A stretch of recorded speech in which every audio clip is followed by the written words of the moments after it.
Welcome, everyone, to Davos Fingers, episode 147. Pop by a smile. This is Scatty, and with me, as always, is my buddy Matt. Hey, everybody. This episode is going to cover some gems of chapters. That's chapter 53, Slow Circles, through chapter 59, All This Knowing. We're just past the halfway point of the book, right, Scad? Yeah, about. And 59 chapters in, it's only halfway. Goodness gracious. We finally get to see Kvothe play for someone besides himself. And boy, he brings it. He brings it hard. With the help of a newish love interest. It's a set of chapters that takes place almost entirely in one venue, one of the best venues in the series, the Eolian, as Kvothe tries to nail down some real money-making opportunities through his music. That's right.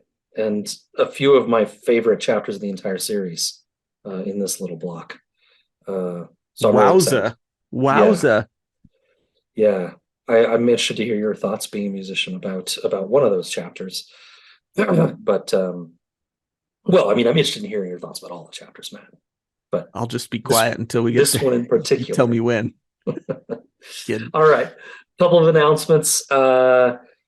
We are working on our roast of Stannis Baratheon. It's be so good. It's a new concept. I think we false started on it a little bit.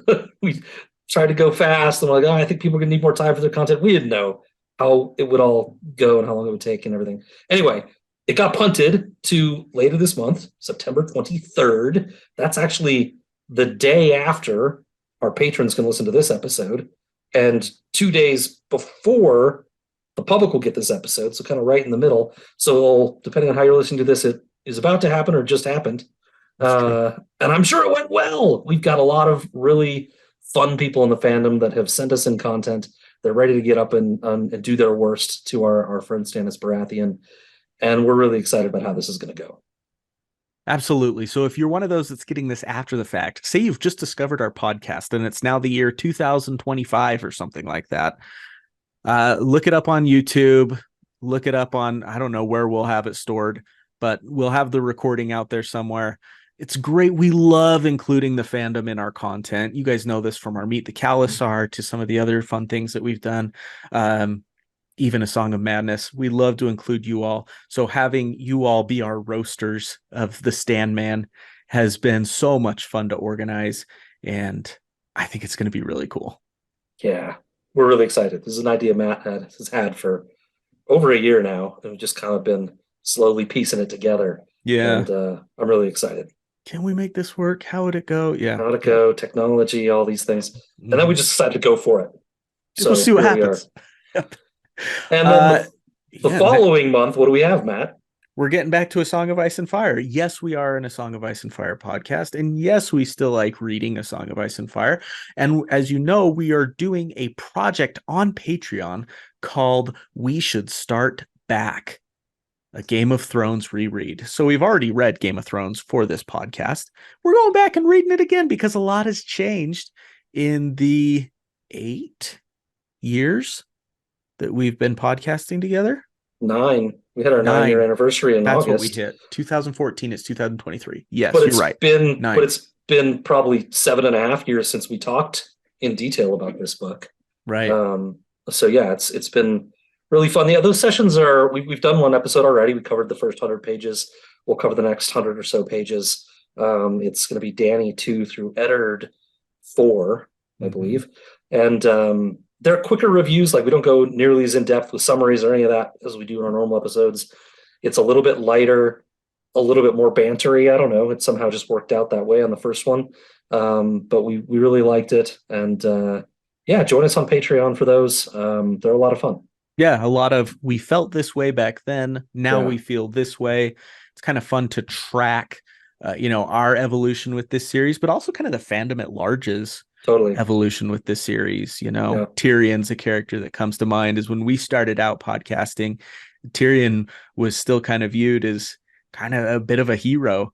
And it feels like the needle has shifted a little bit for how the fandom at large thinks about him. So and Cat too. Re-explore these. Cat was kind of maligned and then defended. And you actually kind of came after her a little bit for her treatment of John last episode, I remember. Absolutely. And, Yeah. I think the fandom's kind of settled in a more middle ground on her as well. Anyway, it's a lot of Yeah. things like that of, where have we come in the last 9 years with this series in our own lives, kids growing up and Matt and I getting older and also kind of how the fandom maybe has evolved a little bit too. So it's a lot of fun. So check Yep. us out on Patreon for that content. And with that, I think we can probably get right into King Killer. Let's do some King Killer. Let's do it. We're spoiler free for King Killer Chronicle, just like we did for Song of Ice and Fire, until the end of the podcast for a special segment we call Devi After Dark. So that means we will not spoil future content in this series other than the main portion we're covering today. We'll save it for that special section at the end. Yep. And as always, we love to hear from you guys. We're going to read a question from one of our listeners later on in the episode, and we love getting those. Love to hear your thoughts on what you think of this King Killer coverage. It's a departure for us, but it's been a lot of fun for us. We'd love to hear how it is for you too. You can reach us at email if you want to write something a little more long form at wearedavosfingers@gmail.com. We're also on the site that we're still calling Twitter, at Davos Fingers. We are on Blue Sky, which is, I should have had our at davosfingers.bsky.social is our handle there. And Facebook. And please check out our Patreon program. As you see, we're doing a lot of fun stuff over there. We'd love to have you join us over there. It's at patreon.com/davosfingers. They got to figure out that Blue Sky thing to make it a little easier to share. I love it. I'm into it. I'm in it. I like it. The thing about it is I've pretty much preserved it just for our fandom friends. Yeah. Like it's basically, I'm not looking for like my favorite sports personalities or music or anything like that. It is purely a Song of Ice and Fire. So it's kind of, and I'm going to keep it that way, I think. Yeah. It's going to be just my little A Song of Ice and Fire place. It's mostly what I have too. I've branched a little bit, but yeah, mostly what I have too. And I think, that's definitely what we'll focus on our Davos Fingers account as well. So, all right, let's jump in. Let's do it, man. Slow Circles, Matt. Slow Circles, chapter 53. Everyone knew if you were in Imri and you wanted to hear music, good music, you go to the Eolian. It's worth the copper jot cover charge and the fact that musicians pay a whole silver talent just to play on its stage. And that usually means that they are serious about their craft. In fact, if you played well enough to seriously impress the owners of the club and the audience, you were given, and I quote, a token, a tiny set of silver pipes that could be mounted on a pin or necklace. Talent pipes were recognized as clear marks of distinction at most sizable inns within 200 miles of Imri. So with those pipes, you could also play at the Eolian for free and were sometimes indeed called upon to play, which isn't a bad thing, as Imri's wealthy often frequented the Eolian, and many were looking to financially support and act as patrons for the next big talent. And Kvothe needed money. Tuition, yes, but almost more important is his debt to Devi that he has to pay every semester. It's only been 2 spans since he bought his lute, but he's been practicing religiously at his hiding spot in Mainz, and he feels as prepared as he'll ever be to try for his pipes and the financial support that could follow at the Eolian. Will and Sim are nervous for him. A whole silver talent is a big investment after all, but they'll be there to support him. So, in this chapter, Kvothe has spent some time with his friends. He takes his leave of them and clandestinely makes his way to rehearse in his secret courtyard in Mainz, where Auri is waiting. Remember her? No, you don't, because this is the first time we ever see her. She's just thrown into the story. You haven't gone crazy. She's new to the story, but she's not new to Kvothe. It's obvious they have a relationship that's been building over at least the last few weeks. A certain kinship has formed between the two of them. She's no more than 20 years old, Kvothe thinks. Tiny, somewhat malnourished looking, and dressed in tatters. She didn't like the open sky, bright lights, or people, and she lives underground in the under thing, as she calls it. Kvothe brings her food, and she brings him trinkets. On this night, she's brought him a tiny key, which she says can be used to unlock the moon. She's a little quirky like that. She mentions that she actually ventured topside recently and explored, even seeing Master Eladin, who seemed busy listening to the wind. Kvothe could barely make sense of what she said before she finished her meal and exclaimed excitedly, "Play, play!" Kvothe couldn't hope for a more enthusiastic audience to hear his music than Auri. And that's how the chapter ends. I love Ari. She's so magical.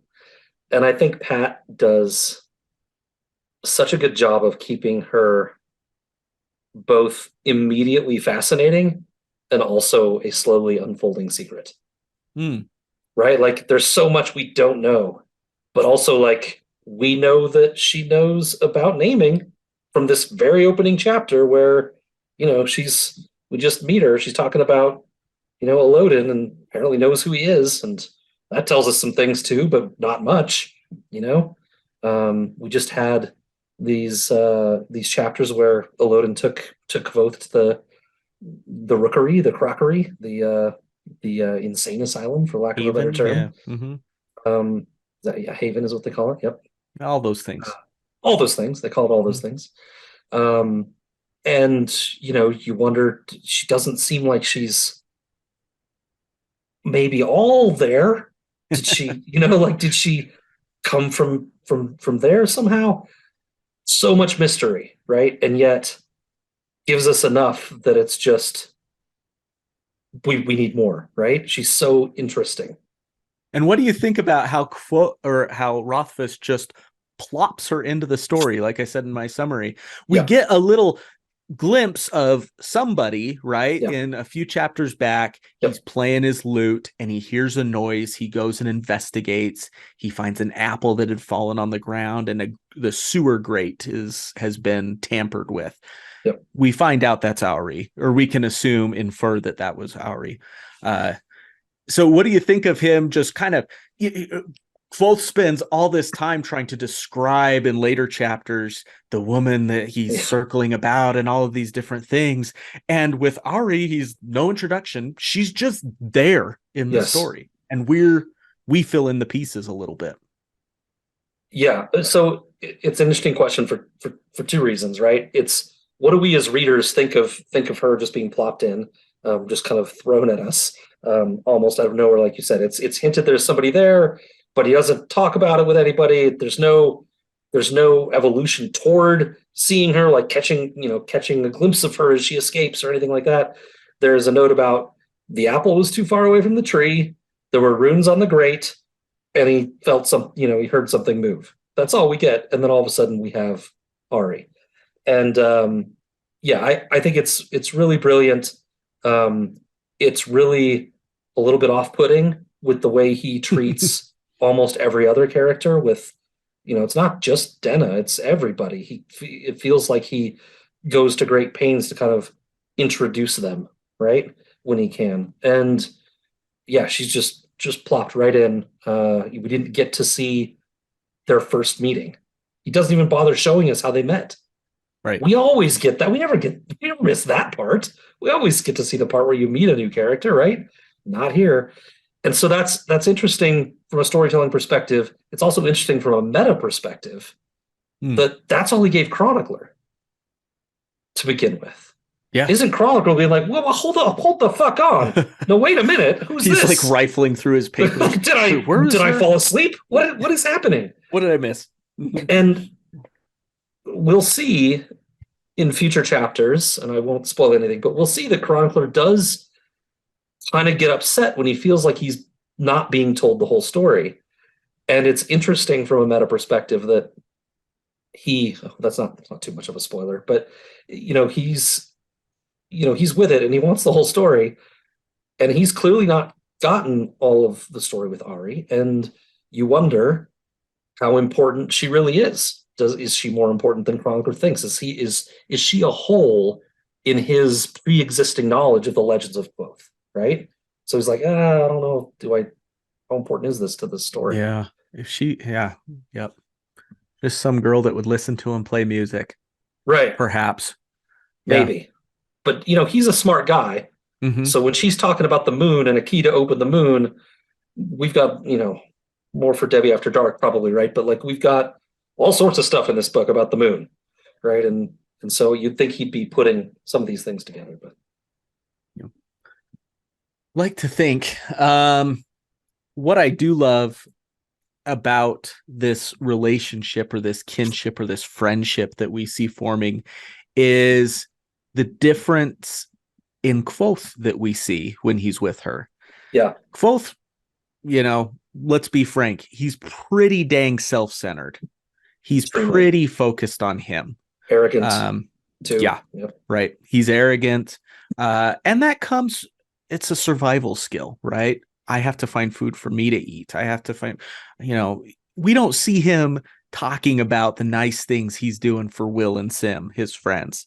Right. They do nice things for him all the time. Yep. We don't hear a lot about things he's doing for them. It's different with Auri, his little moon fae. Yeah. It shows this sweet, unselfish side that we don't see with him and his friends. He brings her food that he himself could be eating. Food is sacred to Kvothe. And yet he's saving some of the food that he could eat to give to her. He plays her little games with her, right? And he's like, and you can tell this is a game they've gone back and forth on. And, oh, she already used the moon, so I've got to use something different. Or, what did you bring me today? Like he's playing this little, like, yes, you'd imagine it's adorable, almost like someone playing with a child almost. Yeah. And he's younger than her, at least he thinks he is. So I love seeing that side of Kvothe in this. It's so different from everything else. Me too. Yeah. It's one of those things where you don't think of kindness necessarily as being like a big thing and a big descriptor of Kvothe, right? From what we've seen, he's not cruel either, I don't think. But kindness is not something that you've seen a lot from him. But it's almost like an economic thing, maybe. Seeing someone in need, he's usually willing, other than that tragic part on the roof, right, where he ignores the person that was in dire need of help and ignored them. Yeah. He's generally willing to help people that need help, right? Some of the stuff with Trappist, things like that. But usually it's him that needs the help more, right? And so he's taking. Mm-hmm. But when he sees someone that needs it, he's a giver. And yeah, I think he is kind. It's just like you said, it's survival. He's got to be thinking about himself first almost all the time.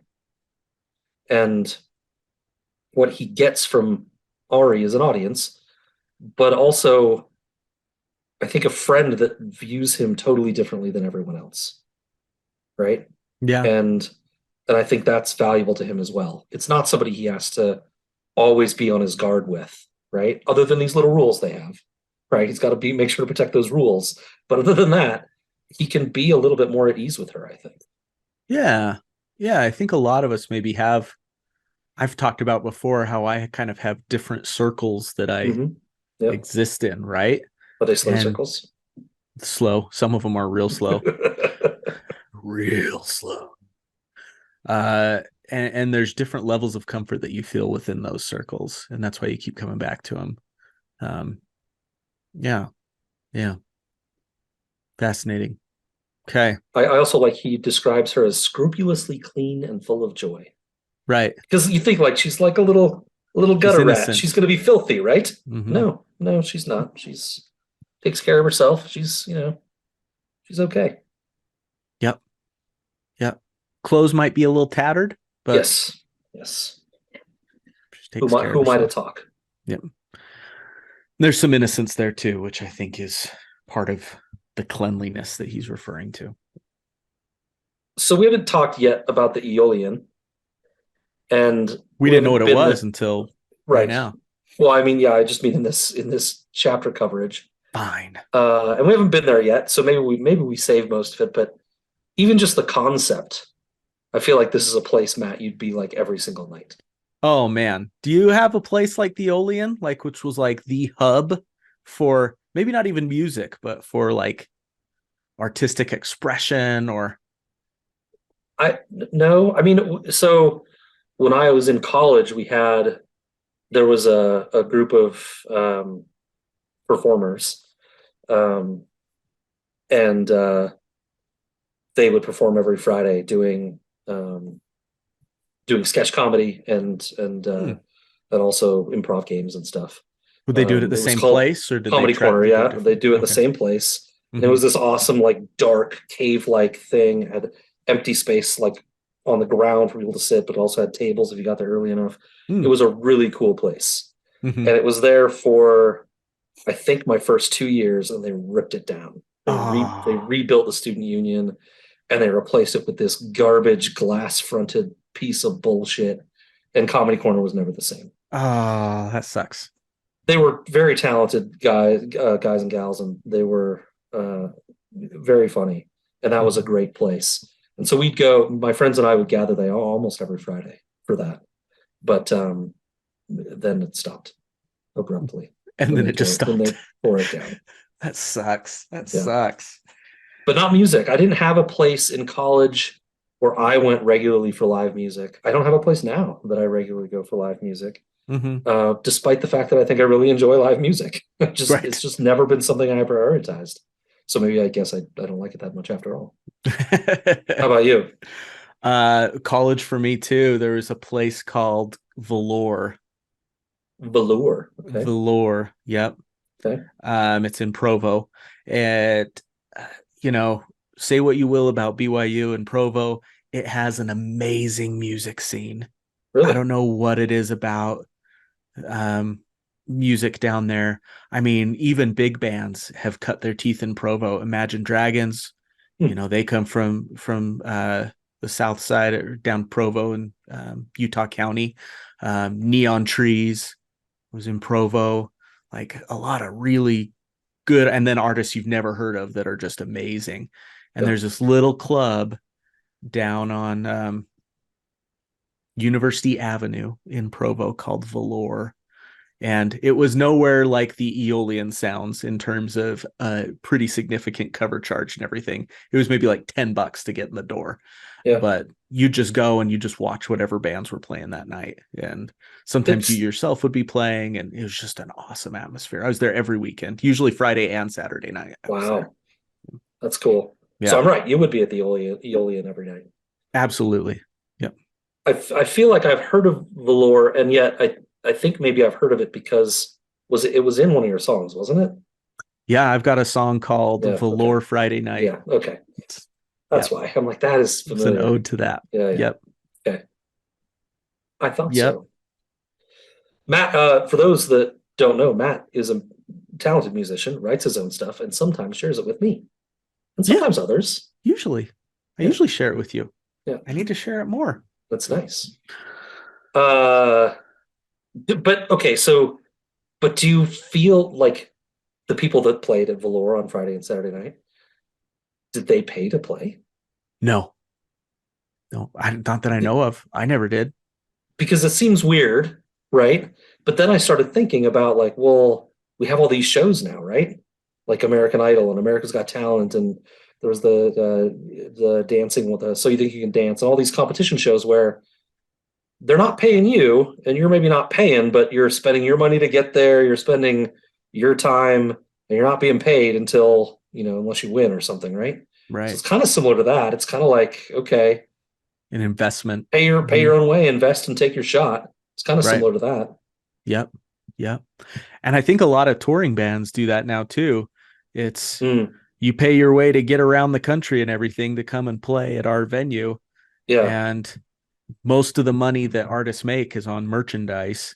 And depending on how much they pack the venue, they can get a cut of that. But depending on how that's big the band crazy. is and what kind of pull Right. they have. But a lot of bands survive off their merch.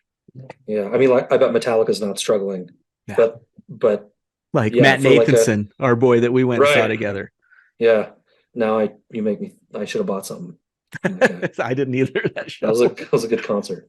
It was a great And the show. guy he was with, that guy was great. Something Woods, Donovan Woods. Donovan Woods. I was listening Loved to that him guy. just again the other day. He was Oh so yeah, great. it's Yeah. good stuff, man. I liked him a lot. Look him up on YouTube, listeners. He's got some great between song banter. His songs are Yeah, beautiful. His Yeah. banter is next level hilarious. It's really good. Yeah. So And his different songs are from beautiful. his song persona. Like, Yes. And the voice that comes out of that guy is not at all you'd expect, which is, that happens pretty frequently, I suppose. But yeah, he's got some beautiful stuff. mhm. Yeah. Anyways, Matt Nathanson also okay. awesome. Awesome. Love Maddie. Me going off on the opener. All right. You got much else for this chapter? What do you got? I love, again, we don't see Kvothe doing a lot for Sim and Will, but their loyalty to him is significant. And I love that about the two of them. Yep. At one point, he's talking to him about his music and everything. And Sim asks him, so you're still going at it? In other words, you're still working on your music. You're still practicing. And he says, yeah, I am. And the phrase that Rothfuss writes is, Simon looked relieved. And I love that.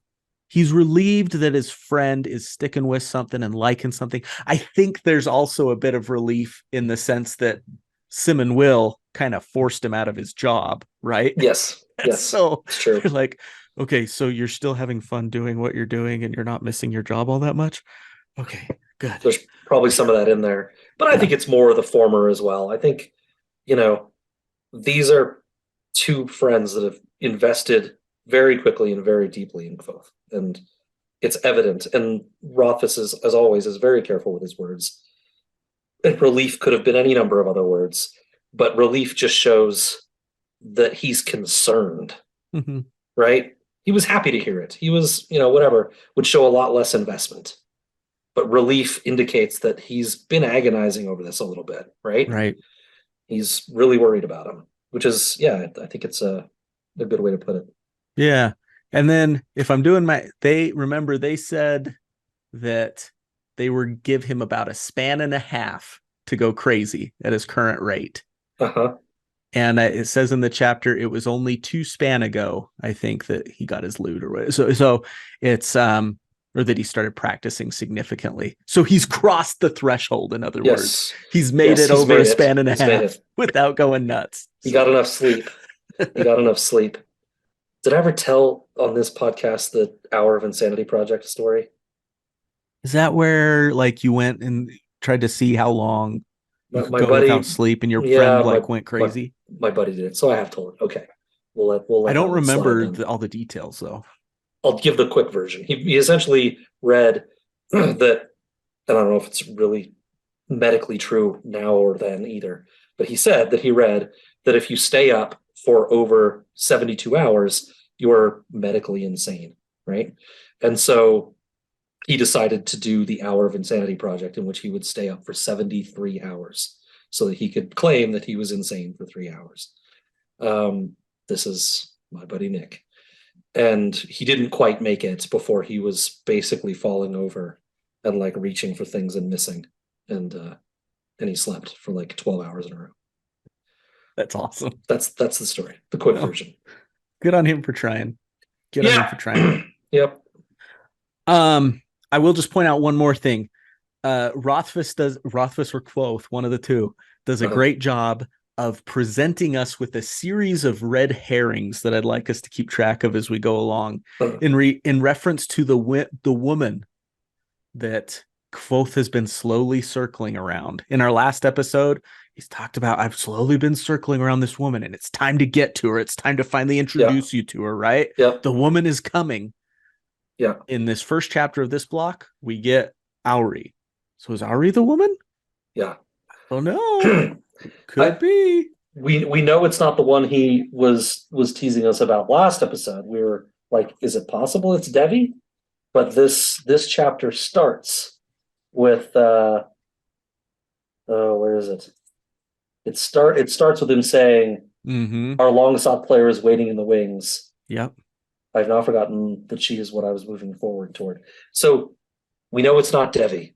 Cross her off the list. Right. Yeah. but it could be Auri. But then, the first thing that you think as a reader, and obviously that gets dashed later on just in this block of chapters in this episode. Yep. But as a first time reader, you're like, oh, he falls for this little moon fae girl. Yeah. And Oh, she's sweet. Okay, let's get to know her a little better. Red herring number 1.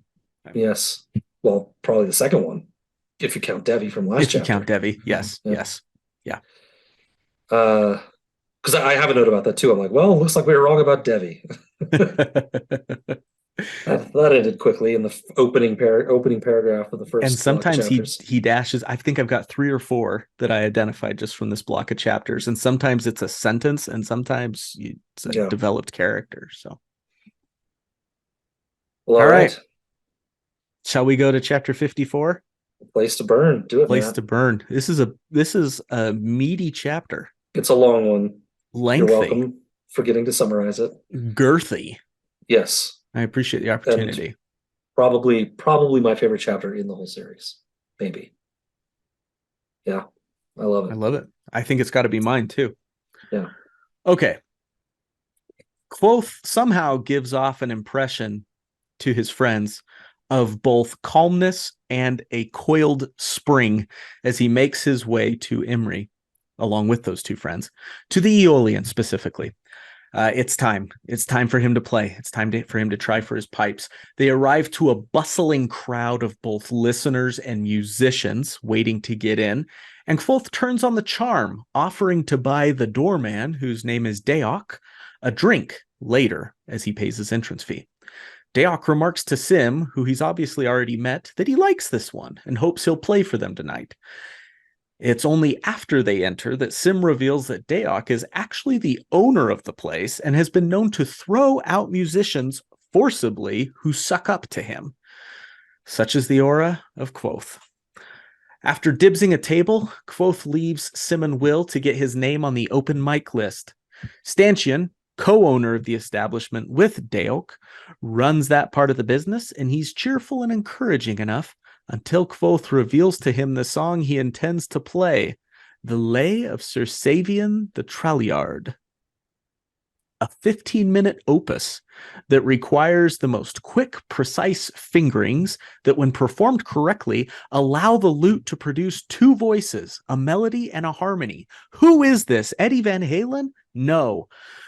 The vocal melody runs counter to that of the lute, and it's preferable that a girl join in singing the verses as Sir Savian's love Eolian, with hers being a different counter melody as well. So there's like 4 different melodies we're looking at here that are going at the same time. It is the most difficult song Kvothe has ever heard, but is also enough to, quote, cut a heart if performed correctly. Most people, Stanchion carefully counsels, find that a song of more moderate difficulty allows them to showcase their talent. Kvothe is not most people. Put him down on the list. And no, he doesn't have a companion to sing Eolian's part. He's kind of hoping one will be in the audience who will just join in. Okay, if that's the risk you want to take to earn your pipes and it's worth a silver talent, I hope you're as good as you think you are, Stanchion declares.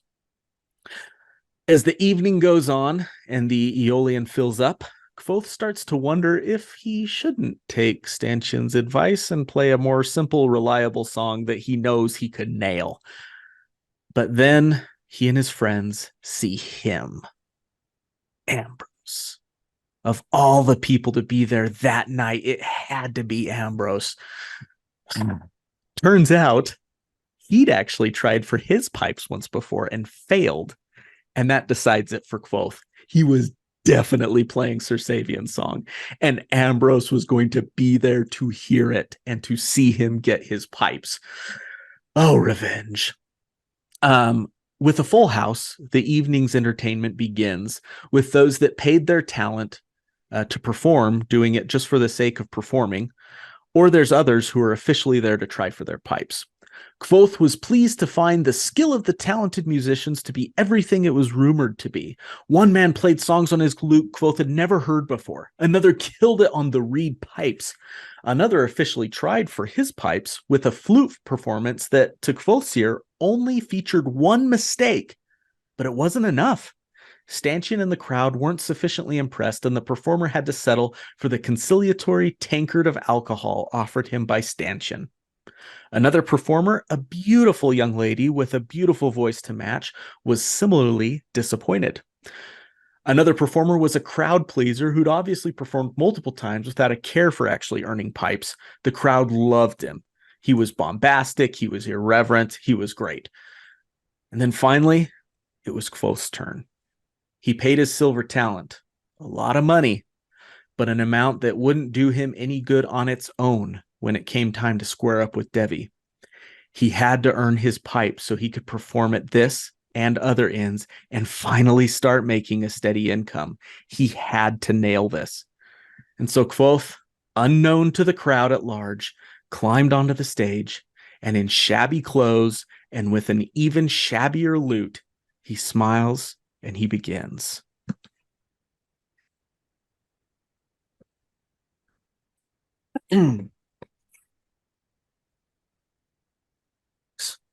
Sit still, for though you listen long, long would you wait without hope of a song so sweet as this, as Eolian himself sat down an age ago.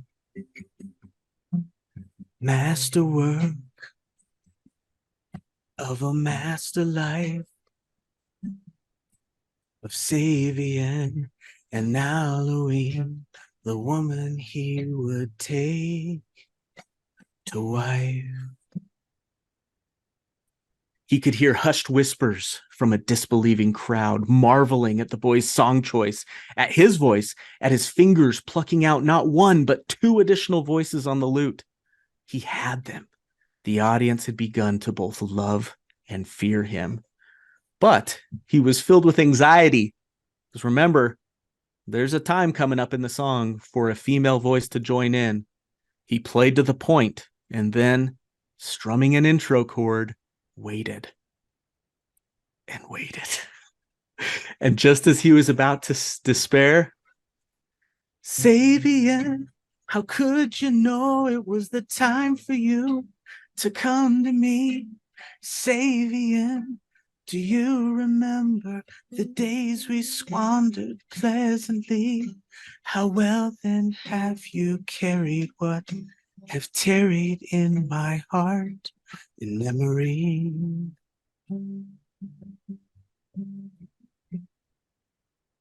He couldn't find her. She was singing from the crowd, but boy, did they sing together. His voice like branches of rock old oak, and hers like a nightingale moving around the proud limbs. Kvothe was so lost in the song, he forgot about time, forgot about where he was, where the music stopped and he began. The audience, too, seemed to be in a trance. It was beautiful until twang! A broken lute string, snapping and slicing his hand. Death to the song, death to the moment, death to his plans. Or was it? Resetting, Kvothe began again to play the song, to pick up where he left off, the hardest song he'd ever heard, and he played it with one less string. The spell was recast in a moment over the captive audience, whom Kvothe forgot was even there.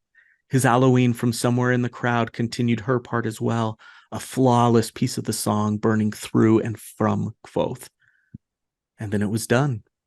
Kvothe was sweating and bleeding, and he couldn't hold back the tears. He wept right there on the stage, not for himself, but for Sir Savian and for Elohine, for those moments. For that moment right there, they were as much a part of him as he was to himself, and he wept for them. And so ends me and Scad's favorite chapter, apparently, in this friggin' book. Oh man, it's I don't even know your summary. Thank you for the performances, first of all. Yay! Amazing. I was not expecting that. I didn't tell you on purpose. Well, I figured as much, but I appreciate it very much.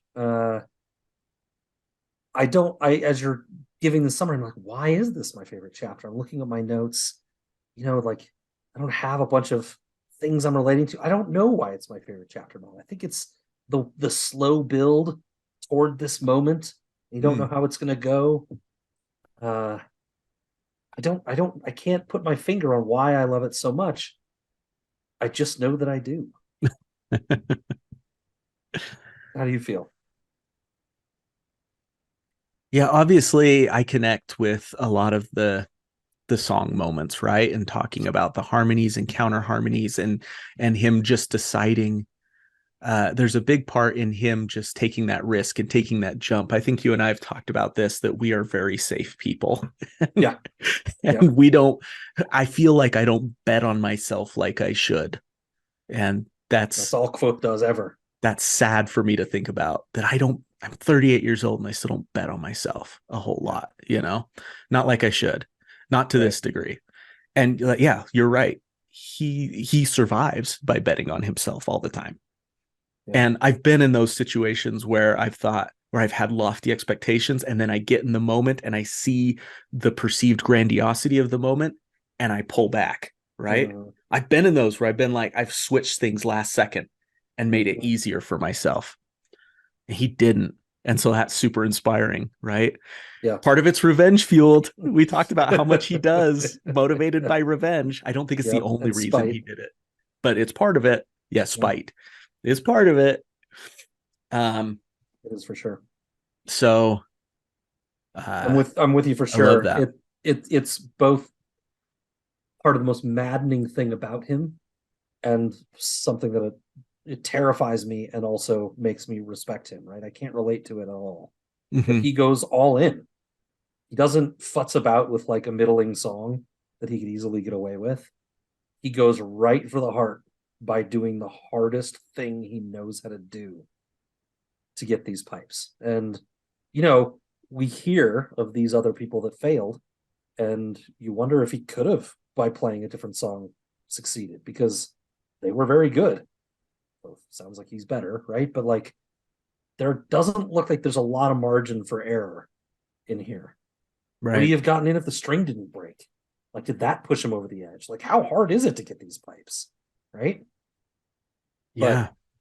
total respect. The boldness, too, of relying on a stranger to come in and save the song with you is, I can't even say I respect him for that. That's lunacy. This is crazy. Like, That's just nuts. that's nuts. This is not an easy song. It's not a song everyone knows. He in the toward the beginning of the chapter, he's like, oh, there's probably 7 women with their pipes in here. Sure, one of them can do it. I'm sure. Sure. They're all Absolutely. harpists. You don't know. Like, you don't know. Yep. Lunacy. You're a madman. Absolute madman. Absolutely crazy. No. And I think there's something very special for the reader. Um, the chapter briefly harkens back to it, and I think Rothfuss does it on purpose. Harkens back to Kvothe sitting there lost in his lute after his parents had died, right? Mm-hmm. And it was his only saving grace. Rothfuss brings it up in the sense of, he broke strings then, and that's how he learned to play without the strings. So he Yep. just called back that muscle Wind memory turning a to do leaf. this. Yeah. Yeah. For us, though, we know of the emotional connection and him rekindling that emotional connection when he bought the lute, and it all coming together perfectly for him. And it's like finally something is coming together for him that's emotionally beautiful. That's not just him finding enough talents to, pay his tuition or, Right. find some bread to get him through the week or something. And totally. And this is where I think to myself for the umpteenth time, I think I said it a couple episodes ago, both just do that. Just do this for your life. You don't need to Mm-hmm. just play music, man. That's Just it. That's it. that's all you got to do. Just, You're going to be fine. like, find a therapist, like, play music, do the work, and maybe come back to this family thing later, but like, just be happy for a little bit. Just do this. Mm-hmm. Yeah. Yeah. It's like if I had a shred of that kind of talent, I would be happy just Yeah. playing at the Eolian for forever. Yeah. Yeah. Buy me drinks and food and I'll just play. Nope. Man. Hmm. Here's where I found, at least for me, red herring number 2. Okay. And that's who we find out her name is Maria. We're going to find out, I think, in maybe the next chapter, the one after that. One with the harp between her legs. Yep, the harpist singer. The way he starts to describe her, it's like, oh, she sounds pretty great. And then, nope, not her. Not great enough. Not great enough. Yep. And then while we're just talking about the red herrings, there's just a quick sentence where he's looking around and he sees this person and then he sees this person, he sees that person, a lovely dark-eyed girl. And I thought, ooh, is this the beginning of him seeing some girl that's gonna, like keep his attention? No, it's not her either. But yeah, you're right. He's laying him in there, trying to string us along a little bit. Right. But he doesn't lead us along for very long. No, it's like he puts something out there and like he just pulls playing it with us a little. Yeah. Just like the cat with a ball of string or something. But yeah. What else do you got on this chapter? I was trying to find there was a spot where he says such is human nature. And I think he's talking about It's towards the beginning of the chapter. Where he's talking about Ambrose, right? And he's it's not even, I don't know they're talking about Ambrose yet, but he's talking about how, they were just passing the time until it was time to perform, and they were talking about school, and they were talking about girls. Yes. And then they were talking about people they liked, but more about the people they didn't like or whatever. Yes, I found it. Yep. We talked about who we liked in the university, but more time was spent mulling over who we didn't like and why, and what we would do about it given the chance. Such is human nature. Do you agree with that? Yep, absolutely. That completely resonated with me. Human nature is we talk about the bad stuff. We talk about who we don't like. I suppose that's true. We bring up the pain points. I don't know that we should. Yeah. But we do. Okay. Keen observation from Pat then. I just wanted to run it by you. Yeah. The Eolian, I want to come back to it real quick. There are inns and bars and such that have music, right? He said that. There's lots of places. They're all, every inn has someone playing at it. Yeah. Right. But they're inns for meals and drinking and staying. It feels like a concert venue. It's and by the way, there's drinks, right? Like this is a place for music. The music is the feature, right? Not the drinking and not the food and not anything else but the music. There are people up there that maybe they're on dates and things like that, and they're maybe less focused on the music than others, but mostly this is a music go there venue. For music. Yep. Yeah. Absolutely. No question. And kind of like the question you asked before, I love that. I feel like this is just a place where certain people would just live because they like how it feels so much. I just love it. Yeah, we get a guy, Thrape. We don't know I don't know if we find out his name in this chapter or the next one, but Thrape or Threep. Threep, yep. The Count, Threep. He's the bawdy, irreverent singer that everybody seems to love, right? Yeah. He stopped trying for his pipes years ago, doesn't care. Right. Now he just goes to play and everybody loves the guy. Yeah. It probably doesn't hurt that he gives them talents every time he shows up. I mean, yeah. I don't know if he's giving everyone 7 talents every time they play, but yeah, that could. Well, yeah. There's the type of fame that comes from just being exceptionally artistic, right? You are just a master at what you do. Yep. There's another that just comes from an ability to connect with people, right? Yes, for sure. Like, yeah, I don't know. I think of like charismatic and yeah. Like in actors, who's the guy? Now his name just left me. I could have told you it yesterday as I was thinking about this. He plays Lincoln. He's like a big time character actor. Yeah. Doesn't do very many movies. He's one of my favorite actors, and now I'm blanking. Oh my gosh, it's too late. There will be blood. Everyone's yelling at us. Yeah, there will be blood. One of my favorite actors. Wow. Yep. We got it. It's coming. Daniel Day-Lewis. That's who it is. DDL. Daniel Day-Lewis. Just a master at his craft and rightfully respected for that. Yeah. There's also someone like the one that came to mind for me, Matthew McConaughey or Chris Pratt. you know, Okay. Yeah. someone that's just, they're good actors. They're Yep. they're dandy actors. Yeah. But it's their charm. It's their For Chris Pratt, it's someone that you can almost connect with. I watch Parks and Rec and I just Jack connect Black. with Andy Dwyer. Jack Black's a great one too, Yeah. right? Um, and he's one of those. In music terms, I was trying to think of like who would Threep be?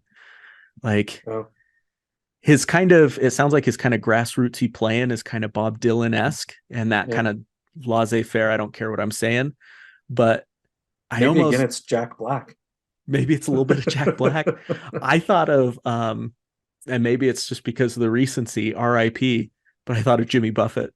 Just a guy that someone just loves just because of his fun nature and Yeah. Easy just going. Yeah. the message of Yeah. just relaxing and not taking things too seriously. So, Yeah, I think he's carved out a place for himself in this community with being a passable musician and being self-aware that he's just a passable musician. Yep. And is okay with it and loves the arts for the arts themselves and supports everyone who is really making a serious go of it. And I think that probably earns him a lot of respect in those circles, right? He's not Very phony true. about it. Yep. Right? He's Yep. very authentic. Well said. Well said. He's not phony.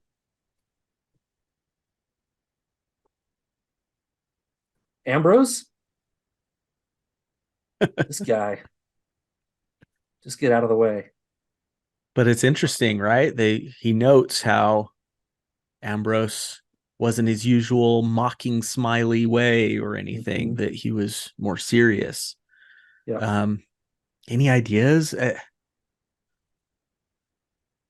I usually bullies, when they're being their normal way with this mocking smile, it's because they're comfortable and they're ready to bully you. Uh-huh. When they're not, it's because something isn't right or they're nervous about something about the situation they don't like. I think he was probably nervous that Kvothe was going to be really good. He's been beaten by this kid, this stupid 15-year-old kid, over and over and over again in public, and then he's going to do what Ambrose couldn't do. And maybe he's nervous. I wonder if that's it. Yeah, a nervousness. It took the smugness out of him, right? Yeah. We recall that we talked about how Ambrose apparently likes poetry. He enjoys writing poetry. And we find out from Sim that he's actually performed that poetry on stage. And it didn't go incredibly well for him. We also remember that scene where Kvothe kind of gets a look at his poetry and rips it to pieces. He calls it a limping verse falling downstairs or something. I didn't get it quite right. Good callback. Well, it's better than I would have remembered. I love it. But he tears him to shreds, right? Just right in front of fella. Yep. Yeah, just destroys him in front of a girl he was trying to impress. Yeah. And I wonder if that kind of came back to him, because he came with his instrument in hand, right? Indicating that he might have performed that night. Yes. And maybe he was planning on it until he saw Kvothe and went, I'm not getting up there. This was, yeah. I don't want to engender any sort of sympathy for Ambrose, but it was like the Eolian was his safe space. It was his place where he felt good, where he could get up and do his poetry, and maybe he wouldn't earn pipes, but he could still get up and perform that poetry, right? Yeah. And now it's not safe because Kvothe is there. Yeah, maybe it's almost like Kvothe kind of came in on some turf that he was trying to establish. Right. Maybe he would have never gotten his pipes. Probably not. He's probably not that good of a musician or poet. But maybe he could have been a Threep over time. Yeah. Right. Just like wanted a place to perform. Engaged with the people and, made a name for himself there and been comfortable and part of the music community. Maybe like he really values that as a person. And I don't really want to try to give him any pity either, but Kvothe maybe he just swooped in and took that. He's like, well, can't fucking go there anymore. It's off my list. Just like Kvothe is like, if he's part of it, I don't want to be here. Right? He says that. Ambrose is probably thinking the same thing. I'm out. I'm out for good. Yeah. If they want to have this punk here, I'm going. I Right. don't need those people. Yeah. And maybe it wasn't even him like wanting fame there or anything, or even to become a threep. He just needed a place. He wanted a place to artistically express himself. Yeah. And I imagine that like at the ends, there's not a lot of just straight up poetry reading, right? It's more music and songs and stuff. And this was the place, like you said, it's a place specifically to share your art, usually accompanied Yeah. to music. And that was his place where he could express himself. Do you get the sense though that this place would tolerate bad art? Like if he wasn't good, like Yeah, passably good, would stanchion be like, I let's get that you're just gonna you're pay, but yeah. Yeah, let's we're gonna you pass, can buddy. just be a listener. Yeah. Yeah. Yeah. So I don't know. He didn't earn Mhm. his pipes, but maybe he was passably good enough to Yeah, be able to get on well, and stage. Sims say something about like, that it was not good, but they Mhm. were maybe just trying to tell Kvothe what he wanted to hear. I don't They know. also hate him. Yeah. So Yeah, they also do. so I don't know. We've talked way more about Ambrose than I planned on, but Yeah, um, we'll get back to him also. yep, we will for Uh, sure. okay. Shall we move on? Do you have more for this chapter? I Our don't favorite chapter? think I do. Nope. I'm good. I'm We good. I'm we good to haven't go on to. we haven't really talked about. Yeah, we should spend like a minute. We haven't Okay. talked at all about. You covered it in your summary, but we haven't talked about the string breaking and finishing a song like that, and what that would really take, and is it even possible? I mean, he's talking about all the melodies and all. I don't even know. I don't even know if that's real. I'm like, is he bullshitting, or is that something that can really happen with multiple melodies coming out of guitar and your voice at the same time? Is that something people can do? I don't even know that. Yeah, it's possible, and it is very tricky. If you guys, I was thinking of examples.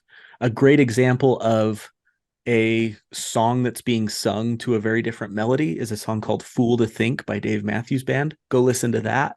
The guitar part is so different from what Dave Matthews is singing. John, why don't you go listen to that? Because I know how much you love Dave Matthews Band. Um, Another one is "Stop This Train" by John Mayer. And that's a beautiful song. You'd like that song, Scad. That's a song you would Okay, like. I'll give it a Uh, listen. Stop This Train by John Mayer.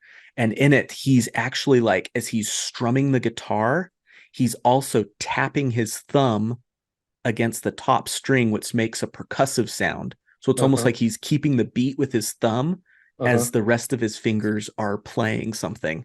It's Interesting. so, I tried it for years and I can't get it down like he can, but And then doing something else with his voice. So it is like three, just kind of like what he's talking about. right. Yeah, a little bit. So doing exactly what he's saying, maybe a little tricky, but Yeah. yeah, you could play like one note and then harmonize that note, right? Like Mm. he could pick a B a B note and then also have a D going and have that harmony, but Uh-huh. it would Very be hard. tricky. And Yeah. you'd have to be really precise with your notes and everything. It'd be like playing Stairway to Heaven and then taking a Yeah. string out of the mix. Yeah. Okay, keep playing it. I feel like we talked about that before a little bit when he was first learning how to play with six strings. But it seems like hardest song in the world. Is that possible? I mean, I guess it is. I think you explained this before. Like you can achieve the same sound by sliding up the neck and Right. doing. Yeah. Like once, like one note, an A, for example, Yeah. there's the second top string on the guitar is an A. Uh-huh. You just play it open without pressing anything down on the fretboard and you're Yeah. playing an A, that second Uh-huh. string. Also, if you go to the top string and play on the fifth fret, that Yeah. makes the same A Same sound. sound. So Okay. you can compensate, right? But Okay. it would be very tricky. A string that Well, you were planning on just playing open, now all of a sudden you got to get a finger in the right spot to play it. And it's not the way you would ever play A, sounds like, or not usually. it That's just not depends on how the they are. song. Yeah. Okay. So you And do where your mix them up. fingers are already at. Okay. Like Okay. So possible. It's possible. it's possible, but you would have to like if you were You're playing doing up math here, on the fly. then you'd all of a sudden have to get to the D that's over here because your Yeah. string's gone that would have been where you'd normally play it. Right. It would be super tricky. Yeah. Okay. And to do it on the Uh fly like that, like you're saying, yeah. you just have to possess a mind that I definitely don't even come close to possessing. One more thing just about music, and maybe we have to touch back on, the fact that I'm not as big a fan of music as I thought I was. You have a song that makes you cry every time you hear it. I Because don't know that every time. he's talking about how he remembers, breaking the string and playing with 6 strings and 5 strings and the loss of his family and all this stuff. And at the end of the chat, the only non-believable part of this chapter to me is that he talks about how he breaks down crying at the end. And it's not about him or his journey or anything he's been going through. It's just because of the song that he's heard a million times. Well, not a million, but a bunch of times and played it a bunch of times. And it still makes him cry. You believe this? Nope. I believe he cried. Yeah. But I call BS. I'm throwing the BS flag. I think it is very much about him. Yeah. This is the reason he's crying. What about you? Well, I mean, that's what I would say, but he says in the text, he's like, I cry every time I hear it. I cry. And so, I mean, there are songs certainly that touch a part of you and you end up crying from the song, but it's really about stuff you got going on, right? Right. Yep. Songs So hit different at different times. Yep. That could be happening, I suppose. But he's very specific about, like, no, I'm crying about Sabian and Alwyn in this song. Like, their journey is tragic and it makes me cry. And I'm calling a little bit of BS on that. Yeah. Feels. I believe there's part of it. Yeah. Yeah. I believe that, my favorite song in the whole world is called Number 41 by the Dave Matthews Band. And I can listen to that song whether I'm happy, sad, mourning, joyful, nervous, any type of feelings, and I somehow find a way to connect to it. And I've cried a number of times listening to that song. I don't know that it's made me cry, but the emotional connection that I feel in that moment, or, the lyrics of whatever I'm feeling, it brings that out of you. So, well, Fade to Black is my favorite song, and I've broken things to it. That's still an emotional connection that I think is very important. I think we should talk about that more. I don't think I've ever cried from it. Though depending on interpretation, it is a very deeply emotional song. Shall we move on? You got anything else? Nope. I think I kept us here longer than we thought we would. It's a big chapter. It's worth staying on it. Big chapter. Yeah. So. All right, we'll move on to Flame and Thunder. And we're going to try, we're going to do 2 chapter summaries here together. You probably won't even notice, but I warned you anyway. After he was finished with his emotional reaction to the song, Kvothe returned to his audience, sitting, waiting expectantly and nervously. Performing for an audience always has this doubt attached to it. No matter how confident the performer is in the performance, whether it had the same reaction and effect on the audience as intended is never known until confirmed. Nothing but silence poured from the audience. Quiet, tense, still and tight. Each member of the audience holding their reactions in. Then sobbing. Then weeping, finally some movement. And thunderous applause. Now, the crowd reaction to an emotional song was one thing. Stanchion's judgment, after weighing those crowd opinions, might be quite another. Kvothe sat, restringing his lute as he waited for the verdict, looking at his broken string. It wasn't strayed or worn, and he hadn't let it out of his sight. It wasn't tampered with. How had this happened? Stanchion approached and shook his hand like he had the others that evening, and Kvothe was let down, until the hand withdrew, leaving a set of silver pipes in his hand. The Eolian roared a welcome. Upon returning to his friends, both learned that they liked it very much as well. Simon is a sobbing mess, and Willem had red eyes and recommended some scutten, liquor from his homeland. Kvothe had promised to float them home with drinks if he wanted his pipes, and buy the drinks he does. But first, Stanchion gifts him a tankard of methkalin. It's amazing, but even Kvothe says that if you haven't tried it, then it cannot be described. So I'm not going to try. They toast to Sabian and Alwyn and drink deeply before Stanchion asks, "Where did you learn to play with a missing string?" Short version that Kvothe gives him, it's just something I picked up. From there, it is a flock of admirers coming to visit Kvothe and congratulate him on his performance. There are typically 2 types. Those that understand how hard it was to finish the song with 6 strings, and those that don't. I guess I'm on those that don't part, until just now when you told me. Count Threep was among them, praising his quality, celebrating a too brave boy that dared to finish the song with 6 strings and wondering how he didn't know of Kvothe until now, paying him 7 talents without a thought. Tax the rich, folks. Let's do it. I cannot take your money, Kvothe insisted, but Threep was genuinely confused. Why ever not? Threep insists that it takes those with money to properly fund the arts. Hell yeah, it does. And Kvothe is worth funding, even worth helping to find a patron. Kvothe slides the talents in his pocket and breathes his first carefree breath in months. And me too. His debt to Debbie can be paid. After Threep, it was more admirers and well-wishers to Kvothe. He could hardly keep them apart in his mind. Before too long, Kvothe is wondering about Ambrose. Apparently, he left the Eolian between the ending of Kvothe's song and him receiving his pipes. He was pale and weak, and Kvothe suspects he may have used sympathy to break his string. Kvothe took a tremendous amount of pride in having finished the song in spite of him. Kvothe itched to find his Eolian as well. Amongst all the well-wishers, he hadn't found her, so he went in search on his own. But even as he searched, his inner voice warned him not to get his hopes up. How would he know her? She must have left by now. No woman could live up to the voice of Eolian that had saved him. And yet, after searching the many levels of the Eolian and nearly giving up, he heard a voice of burning silver. He looked up. He saw her. Beautiful. And that is the end of those two chapters. Are we done? Are we done with our red herrings? I think we are. Cut you off. So that was just covering Flame and Thunder, as well as Patrons, Maids, and Method. Chapters 55 56. I love that little chapter. Me too. Flame and Thunder, that just focuses on the crowd reaction. I feel like it's kind of a chapter that performers get, right? I'm not sure if you don't perform or have never performed, it's maybe don't quite relate to it as much. But if you do, we've all been there. Like, what was it? How'd I do? I thought it was good. Yeah. Like, was it good? You know, what's the reaction? What about you, man? What do you think? Same. I was reminded of the chapter. Oh man, what was it called now? Yet to Learn. It's chapter 34.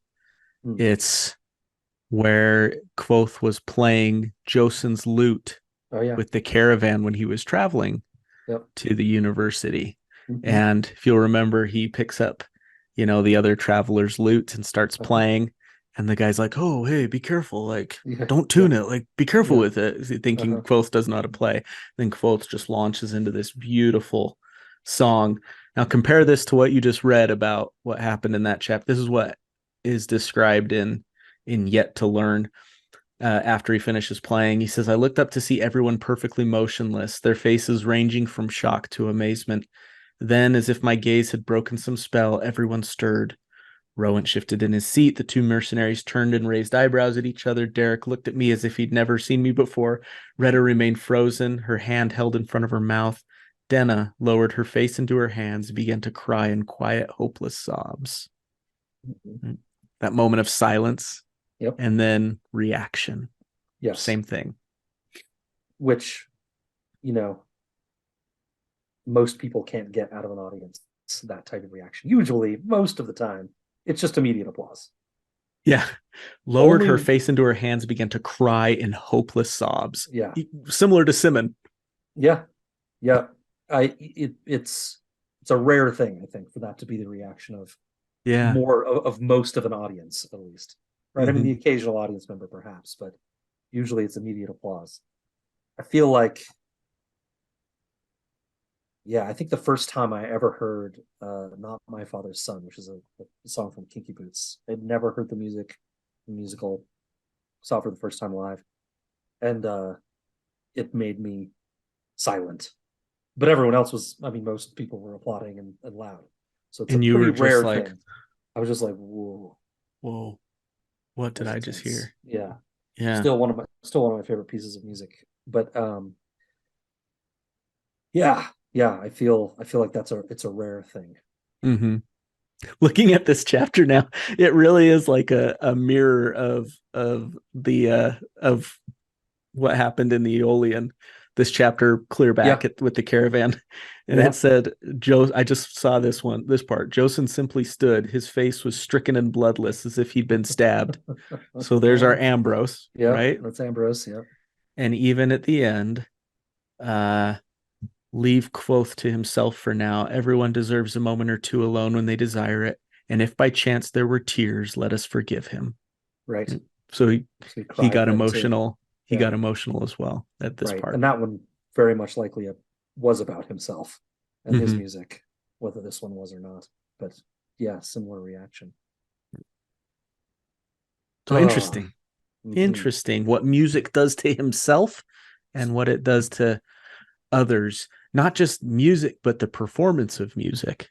There's something magical about Kvothe as a performer, I think, that goes Yeah. beyond just his technical ability. Yeah. I think that's true. Yeah, he engages and enwraps people somehow with his performance quality. Yeah. Just him as a person, right? As you're saying Yeah. that, I'm thinking of Daok and how he offered to buy him a drink, and Yeah. Daok was like, "Sure, sounds great." And then Sim's like, "He hates when people do that." Like, Yeah. There was in your chapter, I didn't leave the note, but there's a line that says, "No one can take him anywhere." Kvothe is always the one dragging everyone around, and it's his that's story. true. He's always kind of the one, not like the center of attention, maybe, but like he's always kind of the one driving the action. I know it's his Yeah, story, but like we said, Sim and Will are investing in him, yeah, right? For right, whatever reason. right. You can't take him anywhere. He takes you places. Like, you can't make him. He's driving the boat, right? Even even when he goes into the Eolian, he's driving the conversation, Chuck making Norris things happen. wears Kvothe pajamas, right? Yeah, that's right. Do you find when you're performing that it's mostly about the art or mostly about the audience or both? Like in terms of For you? what I'm feeling, Yeah. the biggest thing for me is connection. So Yeah. I guess I can't give you a one or the other answer. Mm-hmm. I I love it when I'm able to forge a connection with an artist through Yeah. what they are performing. And whether that's an emotional connection or what, it's hard to describe unless you've felt Yeah. it, right? It's like Yeah. methylene, maybe. But Yeah. where you have forged an emotional connection through what's being presented to you or Yeah. what's being played. What about And I when think you're playing? that's definitely When in you're my mind performing? is Oh. I need to put myself, Oh, I I need see. to be transparent and open-hearted enough. I need to bare my soul enough that Yeah. someone else, and whether that's in a fun, joyful way or Yeah. in just a really earnest, heartfelt way, Mm-hmm. that someone can connect with me, because that's where true enjoyment of a song comes in, I think. Okay. You're not so much as the music, but stage. Is that similar? Well, I've had conversations with some of my theater friends about this before, and I disagree with. I haven't found anyone to agree with me, but I kind of always, not always, at some point I came to the conclusion that I don't. Sounds bad. I don't care about the audience Mm-hmm. like at all.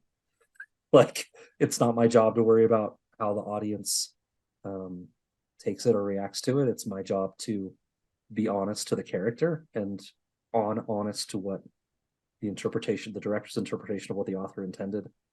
That's my job, and so I do it for that connection, my connection to Yeah. the character, and delivering an honest performance. And so, one of my friends, I've talked about her before. Her name's Mary. She owns a dinner theater company, and that's all about connection. It's comedy. It's slapsticky a lot of the time. It's jokes. It's interacting directly with people, that Mm-hmm. are in the audience, eating dinner while you're performing for them. And so I've done a few shows like that, and I can certainly do it. But when I tell her why I don't love doing her shows, that's what it is for me. It's like I don't want that with the audience. I want to connect with the character and do that part, and you know the performance is kind of a separate part. And she's never understood it. No one has understood it when I talk to them about it. They're like, "What do you mean? It's for them. There is no show without the audience." I'm like, "That's true. I don't care." Right. And I I don't know. I feel guilty about it sometimes, I guess.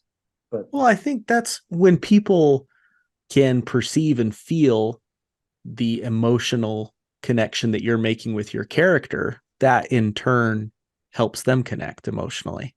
So, I mean, it doesn't have to be like audience interaction to form a connection like Donovan Wood or Matt Nathanson, right?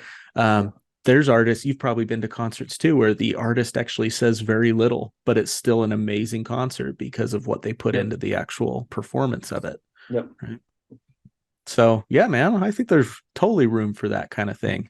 I think it was the Foo Fighters, and they feed off each other, right? Like, I think it was Dave Grohl, and he had an incident a few years ago where you probably remember this. We might have talked about it on the podcast, where he fell off the stage.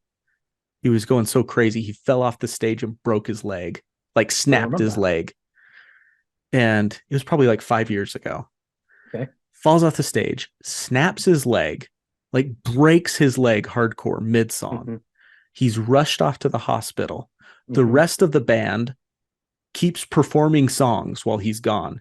They're thinking, well, the show's pretty much over, but these people paid a lot of money to be here. So we're going to give them a show. So they play just songs that they know. The drummer back then, R.I.P. Taylor Hawkins, he was a great singer, and he sang lead vocals, playing the drums, and the rest of the band they played. And Dave Grohl comes back with the cast on his leg. No, at this point they've got like 6 guys in the band. Oh, I didn't know that. They've got quite a few. Yeah, they've got 2 other guitarists. They've even got a keyboardist now. Oh, okay. Drummer, bass, and Dave, who also plays guitar. A 3-piece? Yes, they were. Okay. When they started out as just drum, bass, guitar, and they brought in not 1 extra guitarist, but 2 extra guitarists now. Why not? Just for a wall of sound. Yep, why not? Dave Grohl comes back from the hospital. Cool. He has to sit the entire performance he's sitting on a chair with his leg propped up in a cast, and a person has to sit in front of him and basically hold his leg steady. And Dave's sitting in a chair, mic down here with his guitar, and they finish the show. That's cool. Isn't that so bad? That's fucking metal. They build even more metal. They build a throne for him, like a guitar throne. It looks like the Iron Throne from Game of Thrones, but it's guitars that he sits in for the rest of the tour. He doesn't stop the tour after that show. They keep the tour going, and he sits for the rest of the tour in this great big guitar throne, right? That's cool. Casted up. So, and he talked about how, doing the opposite of what you're saying, recognizing the audience and the sacrifice that they've made to support them as a band. And that in turn promotes that sense of motivation, and I've got to throw everything I have at this performance for them. Right. So it's a synergy, right, that feeds off each other. That's a very long story for me just wanting to say that, but I think it's one of the coolest stories in all of rock is Dave Grohl breaking his leg. It's pretty rad. Yeah, it's metal. I love it. Yep. Anyways, you asked this before, and this is the time to bring it up. Do you think Kvothe would have gotten his pipes had he not broken the string and kept going? Yeah, I don't know. I asked that prematurely, didn't I, before we did that chapter? That's why. But it's... I don't know. I feel like they've got to give somebody the pipes. There are people that have them. So like he did this masterful performance. His instrument breaks. It was a 20-minute performance or 15-minute performance or whatever before it broke, and it was masterful. And people were enwrapped. Wouldn't they just be like, give it to him? Right. It's like what he did made it a legend, right? If he hadn't finished it, it wouldn't have been legendary. But I think maybe he'd have got him anyway. I don't know. Yeah, I like to think so too, for the reasons that you said. I mean, somebody's got to get him. Enchanted. It sounds like it was a fantastic performance, and then a string breaks. You're going to hold that against him? But that elevates it from cool performance. Wow, that was really great to legendary. The stuff they're going to be talking about there for years and years, right? Right. Like it's cool to see Sidney Crosby scored 3 goals in a playoff game to will his team to victory or something. It's another thing to hear Sidney Crosby scored 3 goals to will his team to victory, and he was playing on a broken foot at the time, right? Right. That elevates cool achievement to legendary status. The Michael Jordan fever game, right? Oh, the fever game. That's an Right. even more well-known Same example. thing. Yeah. Yeah. I don't even remember anymore. It's a legend. It's like it was 107, I think. I have no idea. But I just remember Doesn't he matter. had a fever, right? It probably was And they like put up 45 points. 103, and then by the end of it, like nowadays, it's like a fever 112. Like 170 put up 45 points and 91 rebounds. We don't know. We don't know the details. We just know the legend, right? In 20 years, the story of Kvothe is going to be he had 3 strings broken. Yeah. Yep. Yep. And he sang Alowin's part himself. Yeah. At the same time. Yep. I love how you talked about when he got his 7 talents. He said, I drew my first carefree breath in 2 months. It felt good. And you're like, felt good for me too. You said in your summary. Yeah. Oh, Relief. I love this book, but I'm so anxious when I'm reading it. I'm like so uptight. Yeah. It's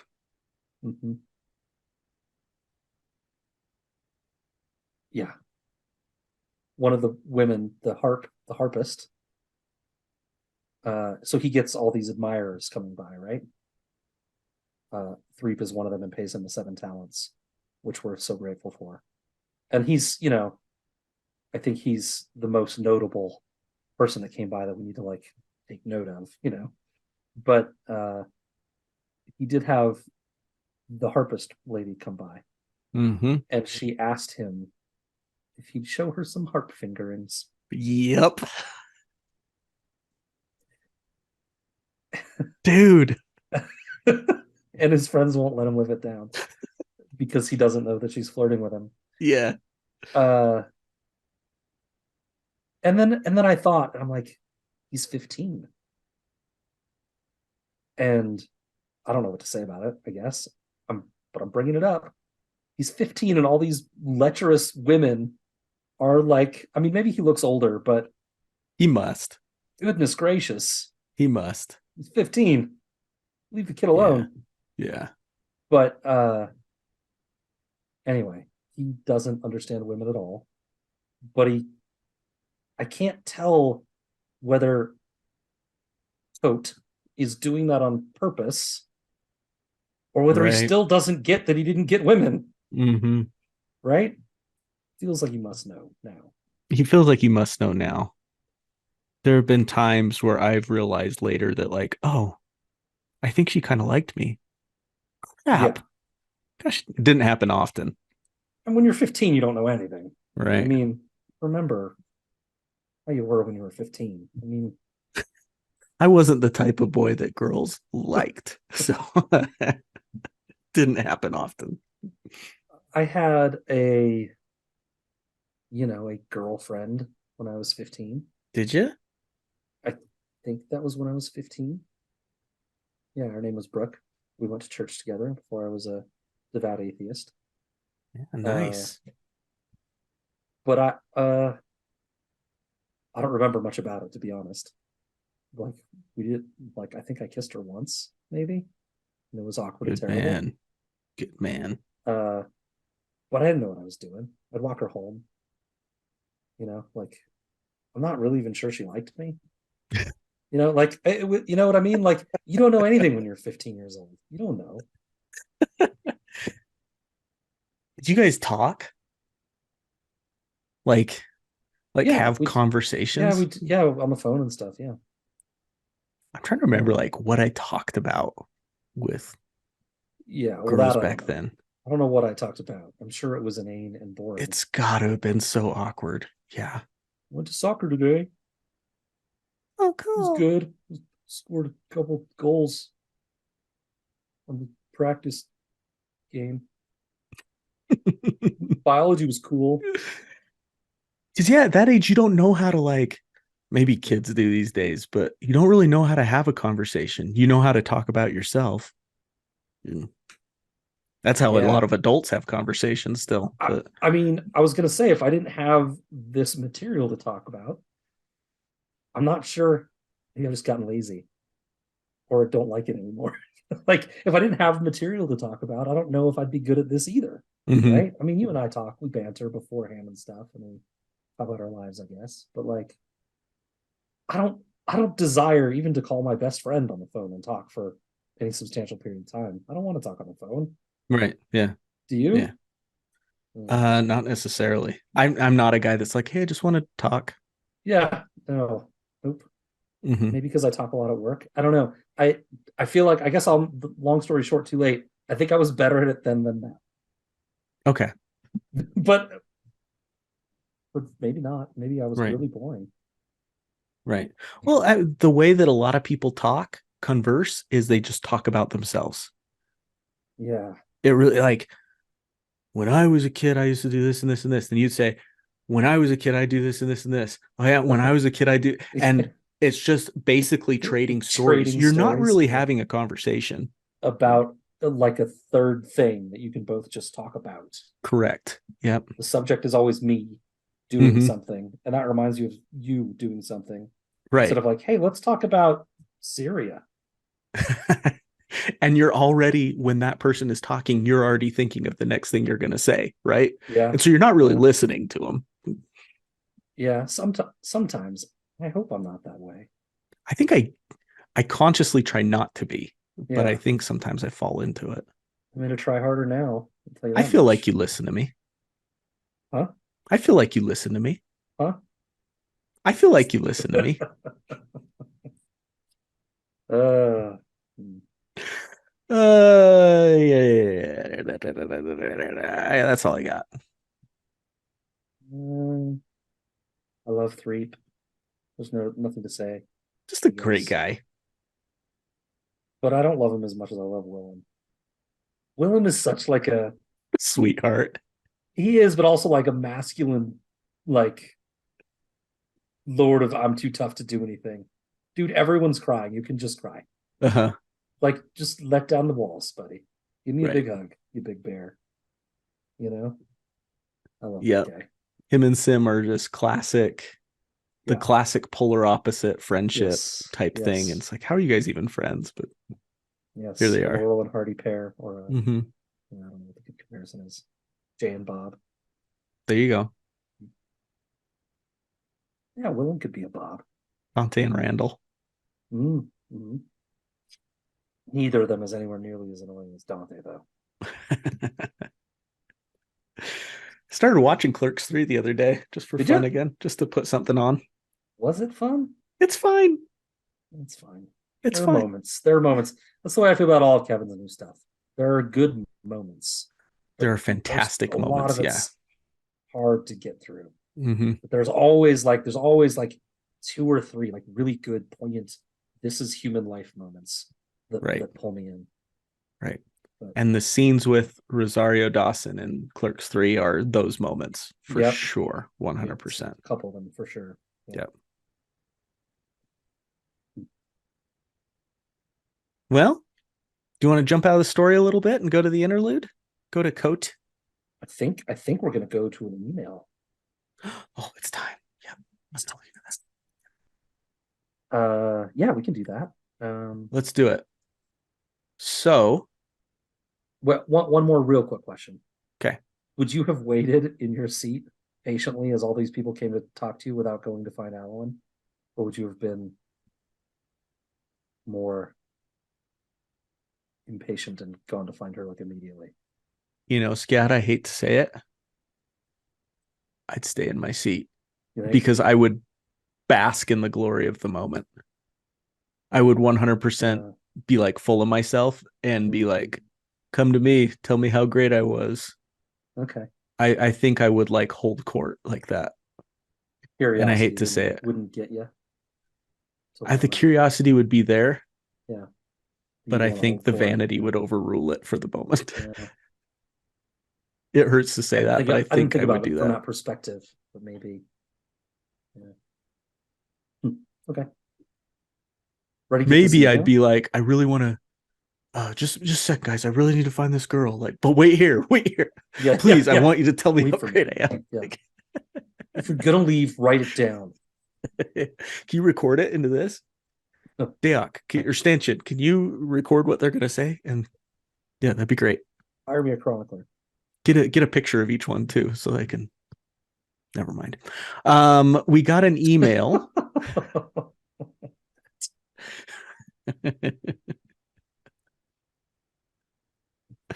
We got an email. We got an email from listener Cheryl.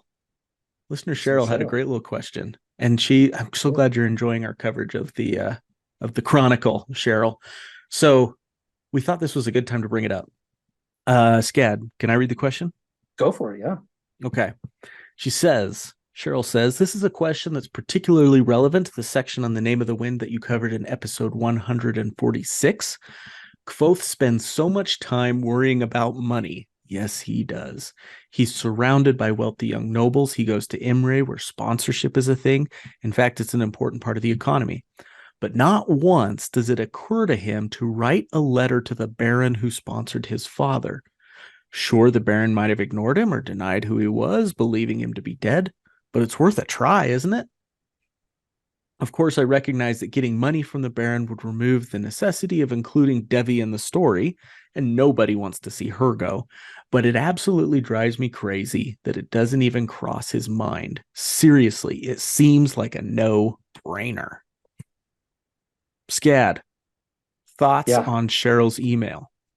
But first of all, I want to say we cut the email short a little bit. There was also a part in there where she's singing the praises of the voice acting and the voices chosen in the audiobook as well. I didn't put it in here because there wasn't really a question, but I want to throw that out there for those that might be interested in the audiobook. Cheryl thinks it's great with the choices they make for the different character voices. So just want to throw that out too. So what do I think? I think it's a great question. You know, I like I presume Cheryl does. I hate when the reason for something not happening is well, because then there'd be no story if they did that. Like there has to be, if we can think of it, then Kvothe, who spends his whole life living it, would think of it too. And so there needs to be some logical reason why he wouldn't do this, right? And for me to be satisfied when I'm reading the story. I think there are a few, none of them fully satisfy me for sure. I don't want to spoil because it's the non-spoilery section, but this does come up a little bit later in the story again. In which point he actually remembers Lord Greyfallow and the fact that his troop traveled all over without going into detail. And I found this. I was reminded of this by reading. There's on Tor.com. Tor is the publisher. The publisher of these books. And they have Jo Walton. She's an author. She did a reread like we're doing and wrote about every chapter, every section of chapters, kind of like what we do, several at a time. And then there's message boards and stuff below to talk about it. That's awesome. If you want to go check that out, there's really good thoughts in there. I get a lot of things from there when I'm Googling around. But she brought this up that, that it's odd that, thinking about Lord Greyfallow even in that moment didn't kind of make him think about writing to him. So you're not alone, Cheryl, in noticing this. I think there are some reasons, but what do you think, Matt? Is this something you thought of as well? Kvothe is very good at compartmentalizing, and he puts a lot of things in boxes that he brings out later. We've seen him do it a couple of times in this block of chapters. I didn't research this as thoroughly as I think you did, but one of the things that I thought about was that almost anything that has to do with his parents that doesn't also have to do with revenge is something that he's packed away. Yeah.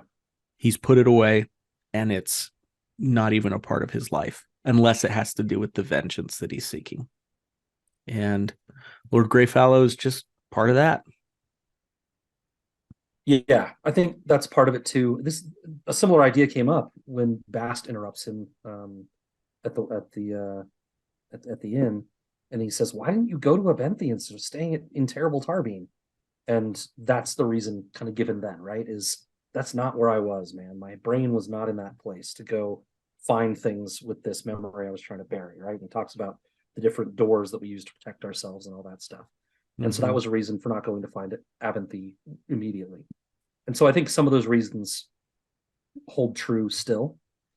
I also think it's similar to kind of to what you were saying. You mentioned compartmentalizing. I think he's very focused, right? And so it became, okay, I have this memory, got to deal with the Chandrian. And it was like, okay, that's the immediate thing. That's what I have to do right now. And nothing stops him until something stops him. And so, like, I think maybe had he not gotten into the university, he might have been like, huh, or he couldn't afford it. He might have been like, huh, okay, what do I do now? Right. But he kind of always had easier paths than having to go find Abinthy or get to Greyfallow, right? Were always easier ways for him to succeed more immediately than doing that. Greyfallow is really far away. It would take him months to go there and see him in person and try to get some money. And would Greyfallow really just believe it? First of all, did he even get wind of what happened to the troop? Yeah, does he even I know don't really know that. they're dead? I mean, you come across a murdered wagon of people, you don't know who they are. Do you recognize the insignia that from a place that's 200 miles away? You're a country bumpkin, you don't know. Like, does he even know what happened? Does he think that the Dimaru, his troop, just made off with his stuff that he gave them and decided to live a different life? He has no idea, right? Maybe. And if he was informed, then he probably thinks Kvothe would have met the same end. And so why would he really believe this, right? I think sending believable word through this country is difficult. And I think even if Greyfallow got the letter, he'd be like, huh, okay, what do I even do? What do I do about this? Am I gonna Right. do I believe this enough that I'm gonna send somebody on a dangerous and long trip to go find this kid and With give a him sack of money? what am I really expected to do here? Like, if he comes to me, okay. But like I said in the beginning, none of those things really, really satisfy me. Feels like he could have, especially now that he's got 7 talents in his pocket, let's write a letter and send it. There is a postal service system they talk about, a little bit later in these books. I don't think that's a huge spoiler. I don't know how efficient it is or how expensive, but like, feels like he could have mailed something. Yes. So Yep. I'm not totally satisfied either, Cheryl. But I think there are reasons that make it complicated. Yeah. I like there, in addition to emotional reasons, there's also just plain logistical reasons. The ones you brought up. Short of him going there himself, which, like you said, would take months probably. Yeah. And he's got a mission, right? He's in the university. He's succeeding, kind of, right? He thinks he's got a path forward until he doesn't. Maybe when he had to take that loan from Devi, maybe that should have been something that a stopping point. Mm-hmm. But in his mind, in that moment, he had 2 days to get the money. Right? Like, he couldn't send a letter and wait. He needed the money right then. And so he did what he immediately had to do to succeed. And his life is very much that way. It's moment to moment, right? Yeah. So maybe he would have gotten money for, I don't know, the semester, like 2 or 3 semesters later. Yeah, right. If he wants to be that forward thinking. But like you said, he's focused on the moment. I got to pay tuition in 2 days. I'm not thinking of 2 semesters down the road. I'm thinking of tomorrow. Right. It just has to. Yep. It was like in Tarbine. And yet, without spoiling, we'll leave it. But yes, very much now, no breaks. Need to go keep studying, keep learning about the Ammer and the Chandrian. And anyway. Yep. Good question, Cheryl. Thank you for reaching out. Yeah. Guys. It was a joy to read and fun to think about. Yeah. Send us your questions too. We'll read them on the podcast. If they're good ones. If they suck, we won't. Just kidding. Come on. I'm not kidding. All right. I'm not one of those people that believes there are no dumb questions. That's true. I'm with you there, pal. Back to our groundbreaking coverage of the Kingkiller Chronicle. And I know that because I have kids, Matt. I know that there are dumb questions because I have kids. Yeah. All right.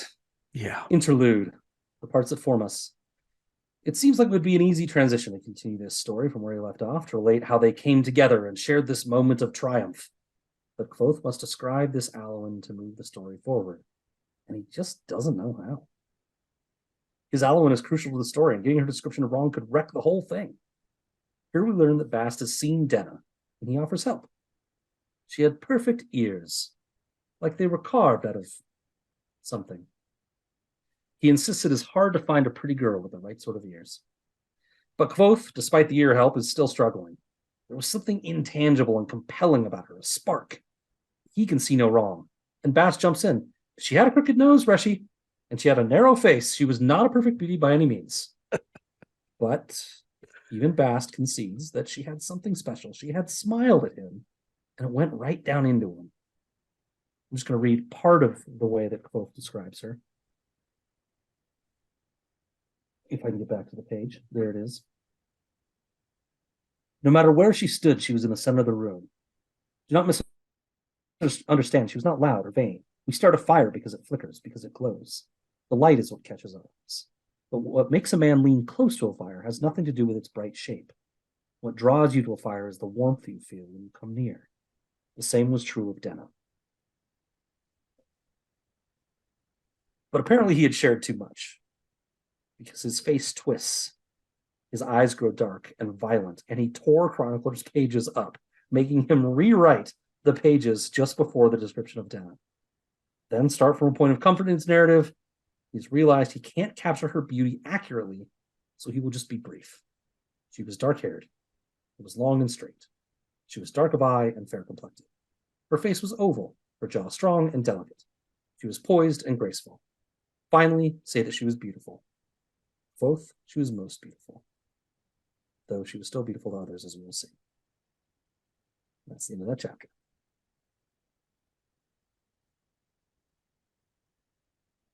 What do you think, Matt? Why does he rip up Chronicler's pages? Yeah, what's with that? What's with the sudden change in attitude? Yeah. Because he realized he spoiled it and said her name too soon. I don't know. I mean, because I noticed that like my second time reading, it's like, wait, he spends all this time saying we're circling around this woman, we're gonna see her, we're gonna get there, and then he just drops her name right here. He just says it. It's true. And the next What chapter, draws you to Names a for fire? Beginning, has a whole section about how she doesn't really give him the name that he's expecting from her, right? Uh-huh. So yeah, maybe it is just that he said her name. I didn't think of that. He goes, what draws you to a fire is the warmth you feel when you come near. The same was true of Denna. I didn't realize it my first read through. It was my second read through. I was like, wait, Yeah. he says her name right there. He says who it is. They give us all these red herrings and everything, and then they just drop the name before we even get to the moment where they meet. Yeah. It's like, what is this? I think maybe you're right. I'm just scrolling back through. She had a crooked nose. Bast never says her name. Mm-hmm. I think maybe you're right. He just spoiled it. So he gets pissed at himself and he's like, gosh, dang it. Like he's just upset at the storytelling component of it. Like, I'm good at telling stories. How did I screw this up? Let me be clear. I don't think that it actually was that, but it is interesting that he completely spoils it. We've already given the name, right? We've talked about Denna before. He's told the story about meeting Denna at the traveling group. So it's not like her name is really a secret, but the storytelling component, yeah, it might be frustrated, right? Like, well, yeah, it's like we're going to finally meet this lady. Yeah, it's Denna. Oh crap! I just said her name. Right. Gosh, and he doesn't want the name. He wants the story to have a surprise in it. It says his expression twisted as if each word he spoke rankled him more and more. Yeah. While the words were clear, they matched his expression as if each one was rasped with a rough file before it left his mouth. What am I doing? What good can come of this? So I feel like, I don't know. I don't have much behind it, but it feels like he's overshared. There's something about Denna. I felt this from early in this reread. But there's something about her that he wants to keep secret and unknown. Yeah. He doesn't struggle with oversharing in descriptions for other characters, right? He doesn't worry about how he describes them. There's something about her specifically that it feels like he wants to protect. And I don't know what it is, but that's the sense that I get from it and why he, tore the page up. Like there can't be a record of this. I don't want the world to know too much about her. Almost. And to your point, when he's describing Denna, that prior, when he met her in the caravan, he doesn't really describe her at much physically at all. I went back and took a look at it, and the stuff that he did say is he wasn't having a hard time doing it. He just said it. It's more about their relationship rather than describing her physically. It's them making googly eyes at each other and having this magic moments, by the riverside or whatever, at the pond or wherever they were. But he doesn't have the same problem describing her. So I like that idea of there's almost something he feels like he needs to protect, not so much them as a relationship, but her as an individual. Something about her. Yeah. And some of his words got too close to the truth. Maybe that he's trying to protect. Mm-hmm. Maybe a little bit more in W After Dark. Maybe. Yep. Because his metaphors are pretty, but it doesn't do us any good. Like, yeah. Right. Yep. It does me good as a reader. I guess. It's also like, I feel like it's a problem we've all had, right? Like we fall for that girl and I don't know why. That boy or whatever. And we can't describe it very well. But to us, that boy or girl is just more special and more beautiful than everyone else seems to think. Right. Yeah. And even if we recognize, like, conventionally, there's just, I shouldn't something. Like you, but then you smile and something happens where it just makes me go, oh gosh. Yeah. There's something about the person, the individual, that just connects with you, and it's hard to describe. And so he's maybe just dealing with some of that too. It's special. Right? Yeah. I wrote a note. No one can read a sentence about Denna and know what Kvothe saw in her, no matter how perfectly he describes it. Right? I don't know whether I wrote that or I copied it from the text. No. No, it sounds good. And it's true. Yeah, there's no way of really knowing. How do you describe something like that? Yeah. We do find out that Bast has an ear kink, and I suppose that's okay. So if that's what you're into. I feel like Bast has kind of an everything kink. Yeah, he's kind of just a horn dog. Yeah. There's a short story, I don't know if everyone knows, there's a short story called The Lightning Tree. It's in the Rogues anthology, which I bought. It's just a short story, and Bast is the main character. And anyway, he's just pretty sexually open, I think, and available and desirous of all kinds, I think. Yeah. I should go read that again. I only read it the one time. But I haven't read it, so I'd like to. And then it's like, come on, Bast, be a buddy. Don't like tear your friend's girl down. Like, well, or nose, I mean. Her face wasn't we got 3 days to get through this. Can you just not argue with me about the details? Can I just have this? Can I just think that she's give me this one? Perfect. Yeah. Like come on, man. Be a pal. True. Be a pal. I bet Sim wouldn't have said that. Yeah, Sim's ride or die. Oh man. These chapters are so interesting though, because they kind of almost approach, these interludes are almost kind of from different POVs if you step back and look at them closely. Like sometimes they focus more on Bast, like what Bast is thinking. Sometimes it's more what the chronicler's thinking. I feel this one is more like Kvothe. There's even a moment where you kind of see it. Remember how worried Bast was about the silences with Kvothe, right? That's one that is kind of more from Bast's perspective, a tiny bit. Yep. This, we see that a little bit. It like brings it up again. It says Kvothe was quiet for such a long moment that Bast began to fidget and got anxious.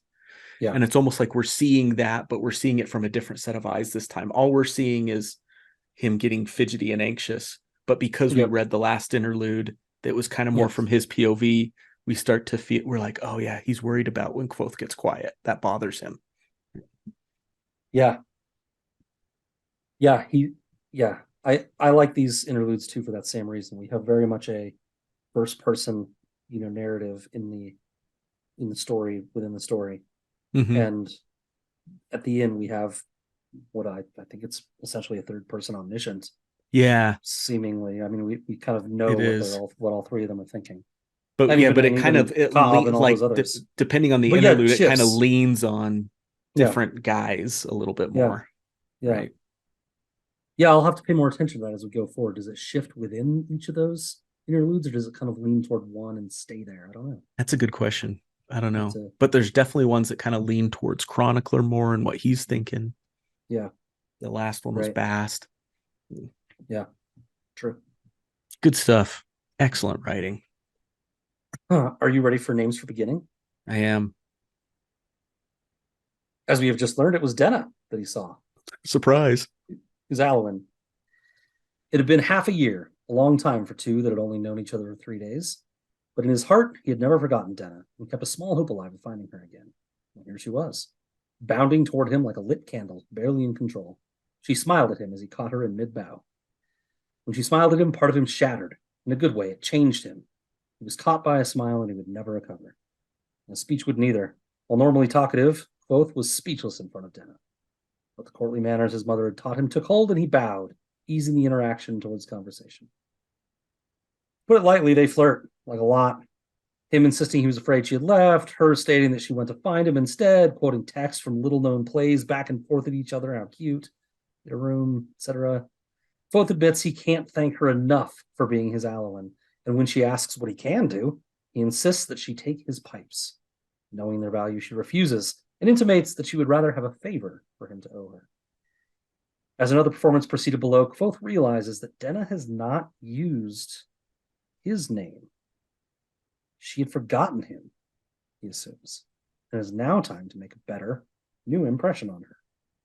They talk about the performance, how she was stunned he was waiting for someone to jump in, how he was certain, how certain he was that someone absolutely would.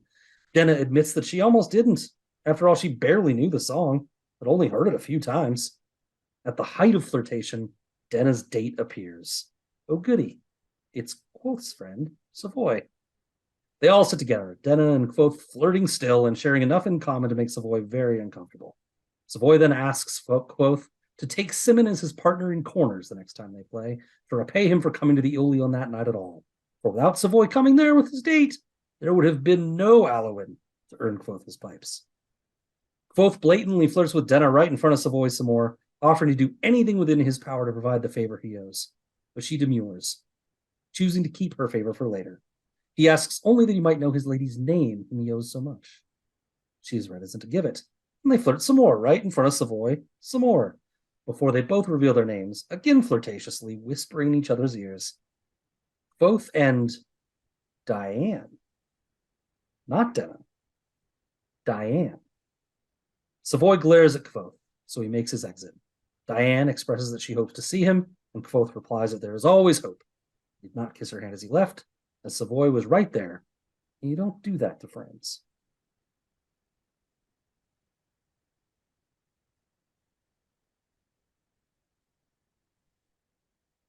Well, and then just going right back to chapter 59, because it's a quick one.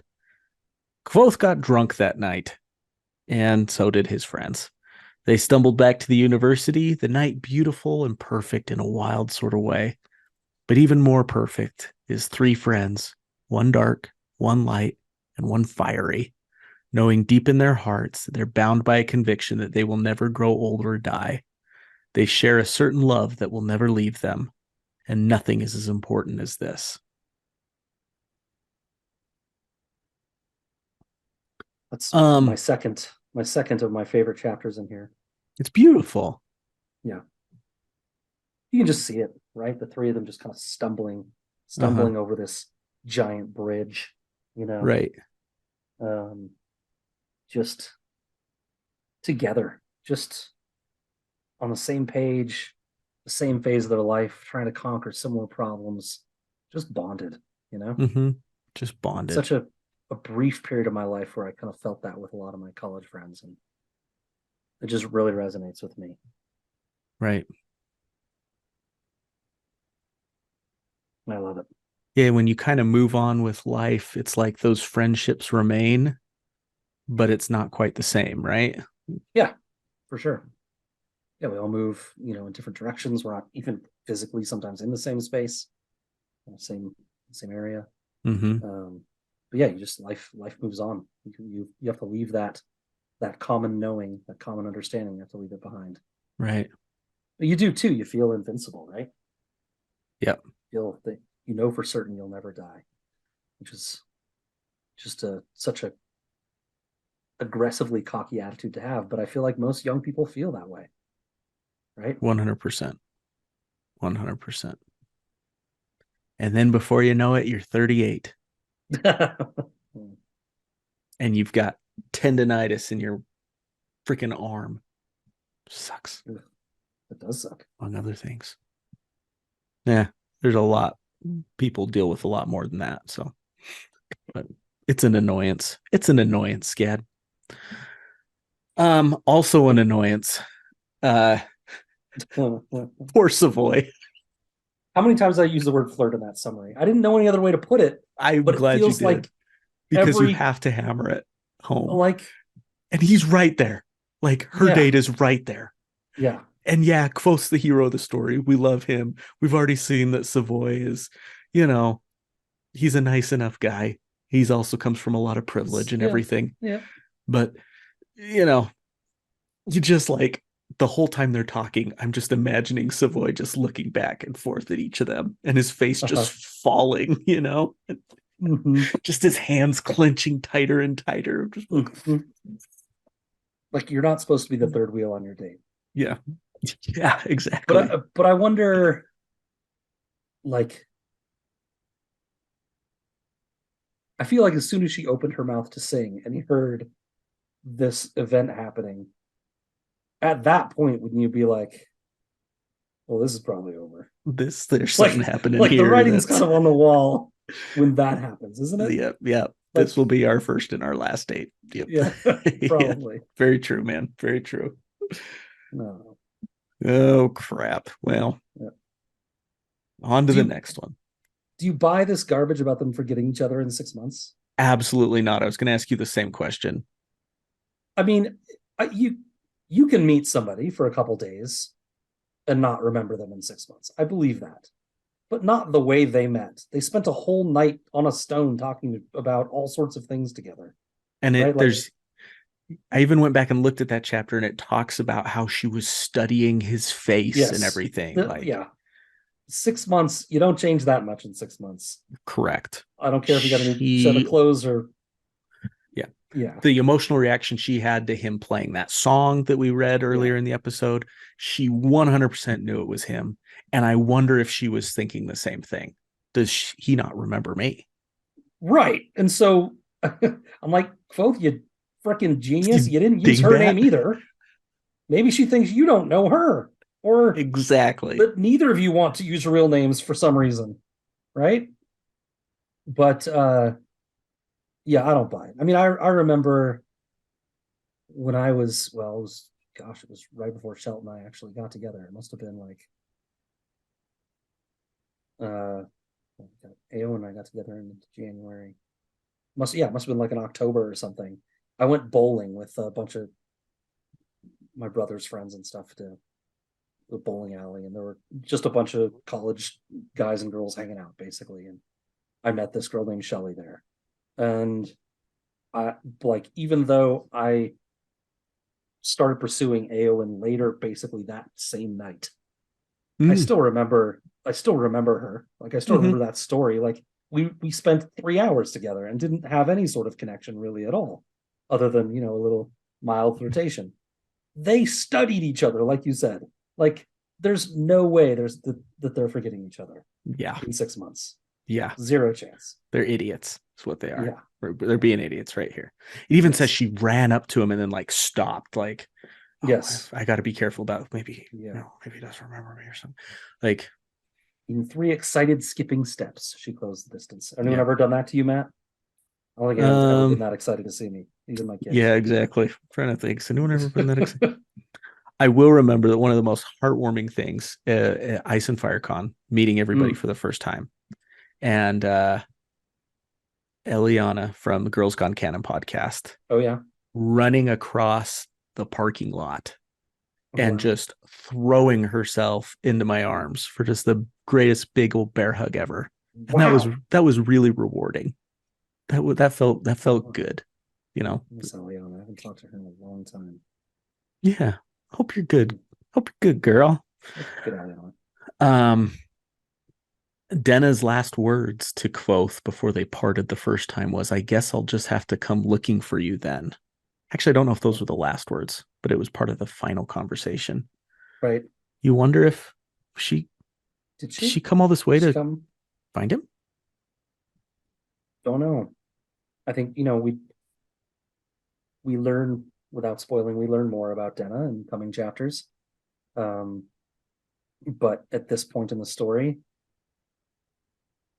well, Kvothe, I certainly don't think Kvothe would think that's what she's doing. He doesn't even think she remembers who he is. Correct. Yeah. I think for us, we could think that. It's a possibility.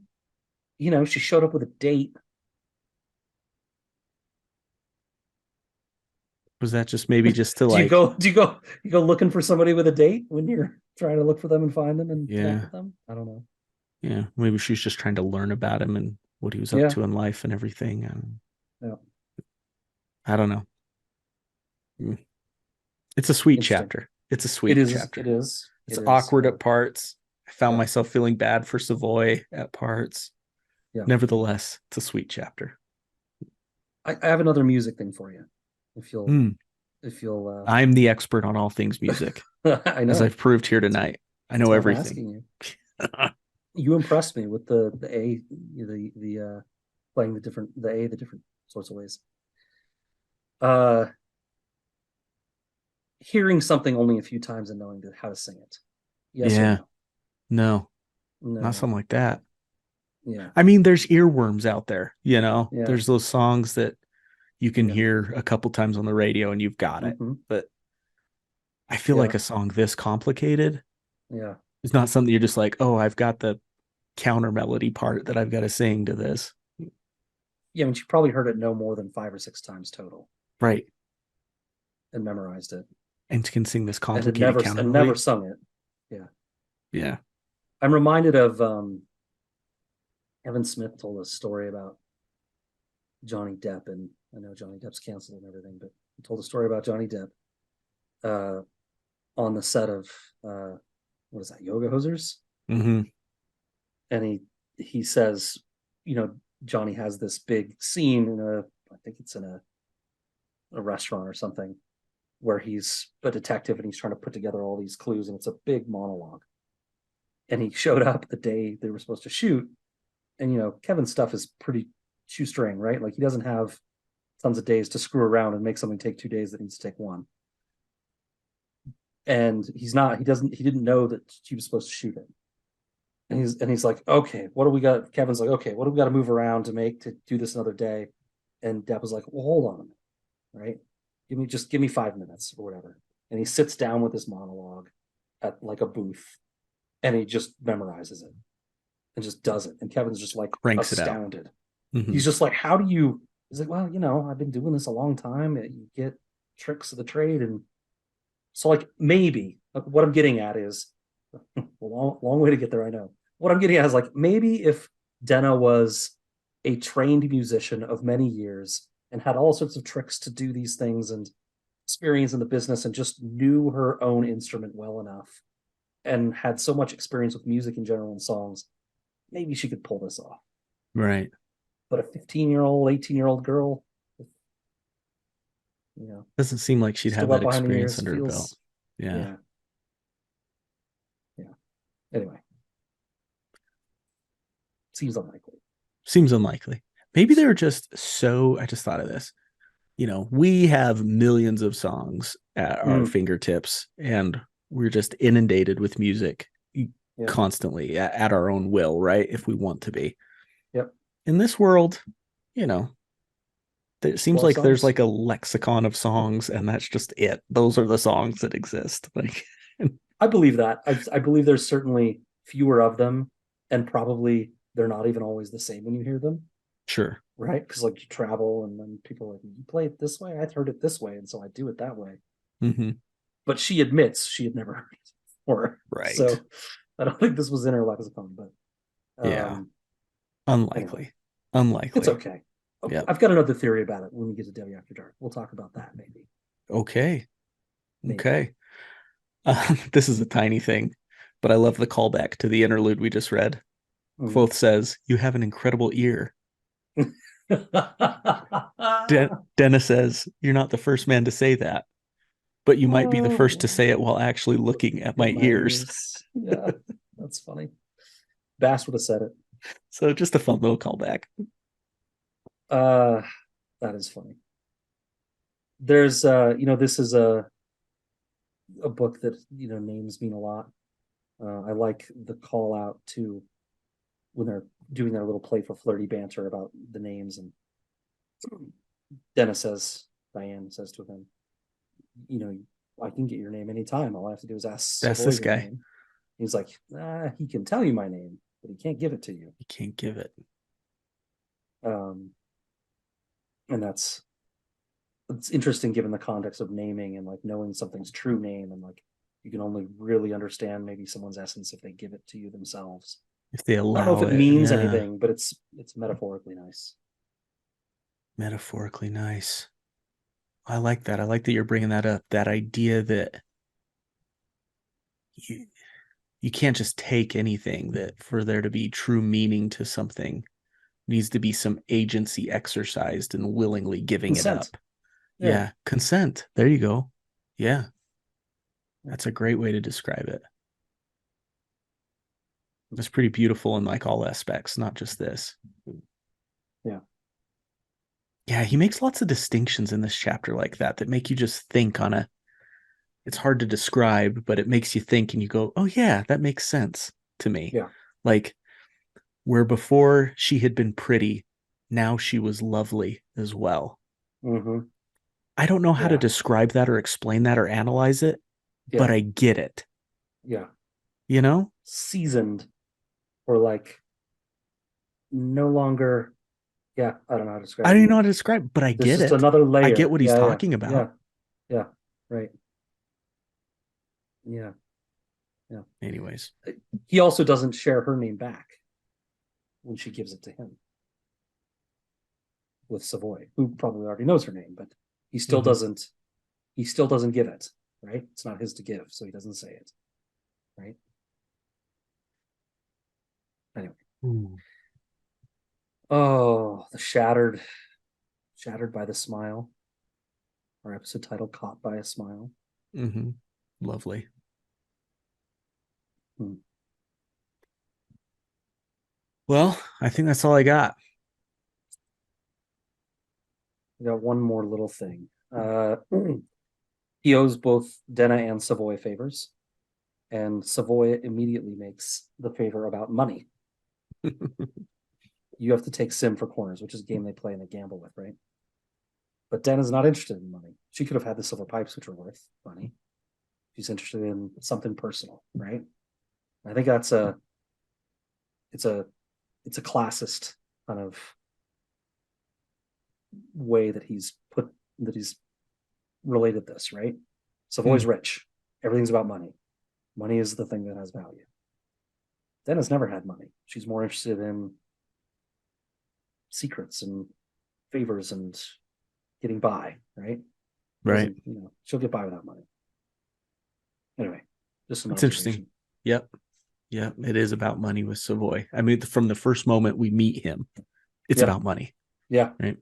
He's complaining about the meal, I think, And the his cafeteria. tuition being as high as it is. Yeah. And even later we see him when he's kind of a betting buddy. He's like a bookie with for Kvothe. I mean, that's about money. Yep. They're like friends then at that point, and they're helping each other out and everything, but it's about money.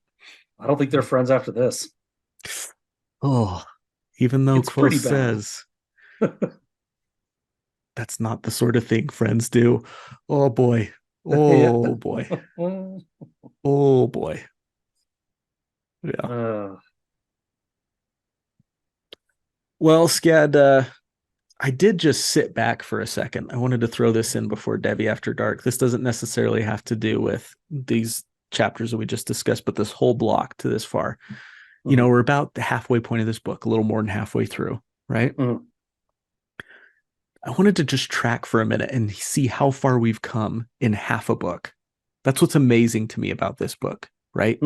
We start off with demon spiders, including a pretty intense fight scene, right? To open this up. Feels very Lords of the Ring-ish, right?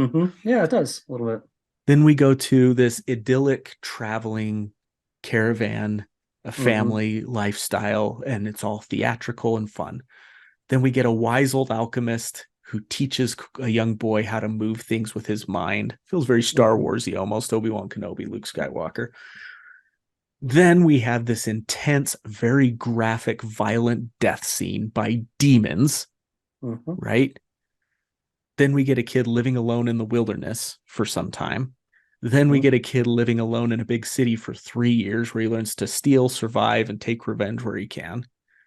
Then this kid gets his groove back, talks his way into college, you know, meets a pretty girl on the way there, has a magic moment with her, lives the life of a college freshman, you know, humiliates a professor, undergoes public castigation, gets kicked out of the university library, runs into financial straits, gets an internship, gets a part-time job, goes into serious debt, now is performing on a large stage in front of hundreds of people. I mean, just what we've been through, made a rich in half enemy a book as well. Just the one, maybe the one thing you missed. Rich enemy, made an insanely rich enemy. Just like we've covered the gamut of, I mean, a whole there's life. Like a little Dickens in there. There's sci-fi. There's fantasy. There's Isn't it amazing? Right. It really is an incredible book. I'm so glad that you've kind of stuck with this idea of covering it and everything. I know I was kind of lukewarm to it at the beginning, but as I step back and look what Rothfuss has done here, like I've said it on Twitter and everything, how much I connect just with his experience as a college freshman. Yet we had guys fighting demon spiders at the beginning of this book, right? And it's just amazing the gamut that this book runs. And we're only halfway through it, by the way. And underlying all of it is the fact that the main plot, we're getting this whole lovely story, but the main plot is about this character 10 years later, and something's happening. Really we don't understand. That seems really bad. And we don't know, we don't even know. And that's we have not no like idea. the others in A Song of Ice and Fire. Like, the ball's over here. What is our eye on? It's on this lovely story. But like, something's gonna happen in this inn at the Waystone. Something is going to happen. That's very true. It was published pretty recently on the Reddit. Blew my mind. Really? There's some people doing some serious work on this book out there, theorizing. We won't go into it on this episode, but dang. All right. Do you want to do some Debbie After Dark chat? Let's do it. I don't have a ton. That's okay. This set of chapters is so much about the music and the experience and all that, but we've had a great episode. We can banter about a few things. Sure. Let's do it, man. All right, Khalasar. If you don't want to be spoiled, stop listening right now. Join us for our next episode where we'll cover the next few chapters in A Kingkiller Chronicle and add to that big list of everything that's happening. That's right. But for now, farewell. We'll catch you next time. And now we move into Debbie After Dark. Debbie After Dark. All right, Scat, I'm really interested in your thoughts on Ari. Can we go clear back to her? Sure. What parts? Theories abound about her maybe having been in the Haven and escaped from it. We know that she, everything that we know, quote unquote, about her is stuff that Kvothe thinks. He thinks that she's around 20 years old, right? Mm-hmm. But there's lots of stuff we're going to see later in the story that could indicate that she's maybe much older than that. Could be. What do you think? Do you have any thoughts on who she was, who she is now? What's going on? Well, I think she's just a college student. That I don't know how old she is, right? She's probably older than Kvothe thinks she is. But there are theories out there for sure that she actually is a moon fae. That she's actually fae, and the way he describes her hair certainly sounds fae. That it just kind of floats around. I'm like, is that physically even possible? Yeah, there is just that electricity around all the a time? metaphor? Like it's just very wavy or something? I'm not sure that's even possible. I think of Monica in the episode of Friends where she's where it's they're on the vacation in like the tropics or whatever, and her hair is just like, but that's not floaty and airy. That's not like airy. It's like it's hairspray and a blow dryer. So I think she's just a student that has a lot of experience and probably got burned pretty bad by somebody. It doesn't seem like it's Eolian. She doesn't seem to carry a lot of baggage with him. So I wonder if maybe they kind of cracked at the same time, right? Oh, they're like contemporaries at the Haven. Maybe a little bit, and Debbie maybe a little bit too, and that maybe there's some sort of. I think I read something online somewhere about, maybe that there was some event that happened that kind of got them all in trouble, right, and broke them, in different ways. But oh wow, yeah, I wonder if they're contemporaries for sure. And so Kvothe is kind of building these relationships with each of them independently, but yet they're all kind of interconnected, perhaps from some maybe, past experience. Yeah. Well, I don't know that. That would be really interesting, though. She certainly knows who Eolian is, which, I can't remember. I feel like we did the timeline math last episode or the one before where we talked about when this probably happened to Eolian and how long he was put away and how long since he's been back. The Chancellor keeps talking about 8 members instead of 9, and so it seems like he just recently returned. And Ari certainly seems like she's been away from things for a bit. I wonder if they kind of cracked at the same time. Yeah, contemporaries is the way you put it. It's good. But I don't know that. Yeah, I think she knows stuff. The Fae arguments. She talks about how it would be reckless behavior to open the door on the moon. We said earlier in this episode, there's a lot of stuff about the moon in this book. About stealing the moon. There's a whole story about Jax stealing the moon from the Fae and has to build a folding house and all this weird stuff in the story. There's different versions of it they get from the Fae side as well about Jax stealing the moon. And the fact that she knows at all about it, it's just a story to be known, maybe, right? But the fact that the first time we meet her, she's giving him a key to a door on the moon, maybe means something. Like, why did he not include the first meeting of Ari, or the second or the third, but he included the one for the first time for Chronicler in the story? That's a good point. Where she gives him the key to the moon, right? That's a great point. Yeah. So I wonder if that means something. There's also, you asked about the under thing too.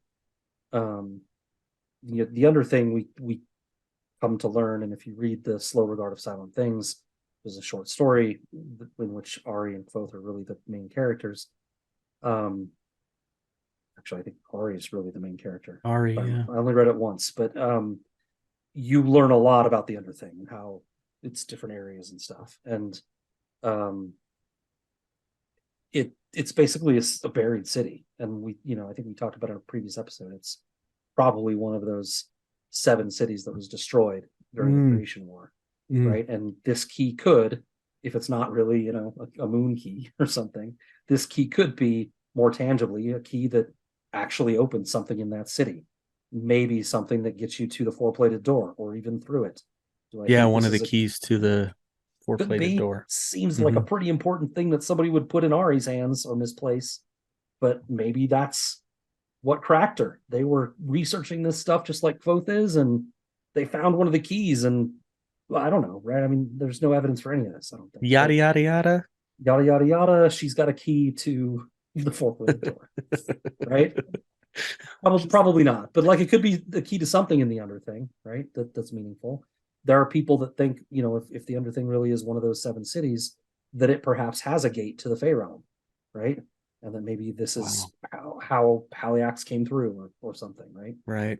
So there's all sorts of ideas there, but we don't know much. And that's one of the beauties of Ari's part of the story to me is there's for sure something, but we don't know what it is. He's guarding that mystery very closely. I want to read the Slow Regard of Silent Things again pretty badly. Right. Every time I get to an Ari section, I'm like, I gotta reread that. Yeah, I haven't read it, so I need to read it.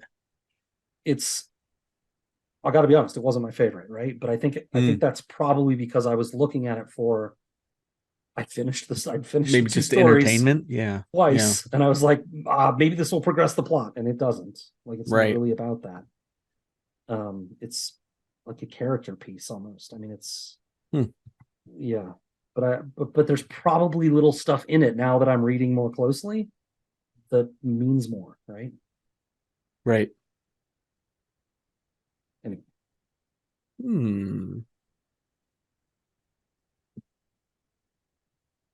Yeah, there's something about her. I just realized as I said yada yada that Rothfuss yada yadas or Kvothe yada yadas he and Ari's basically relationship, right? Yeah, the beginning of it at least. I found a loose grate in the mains and yada yada yada. I've got this little friend that likes listening to me play guitar.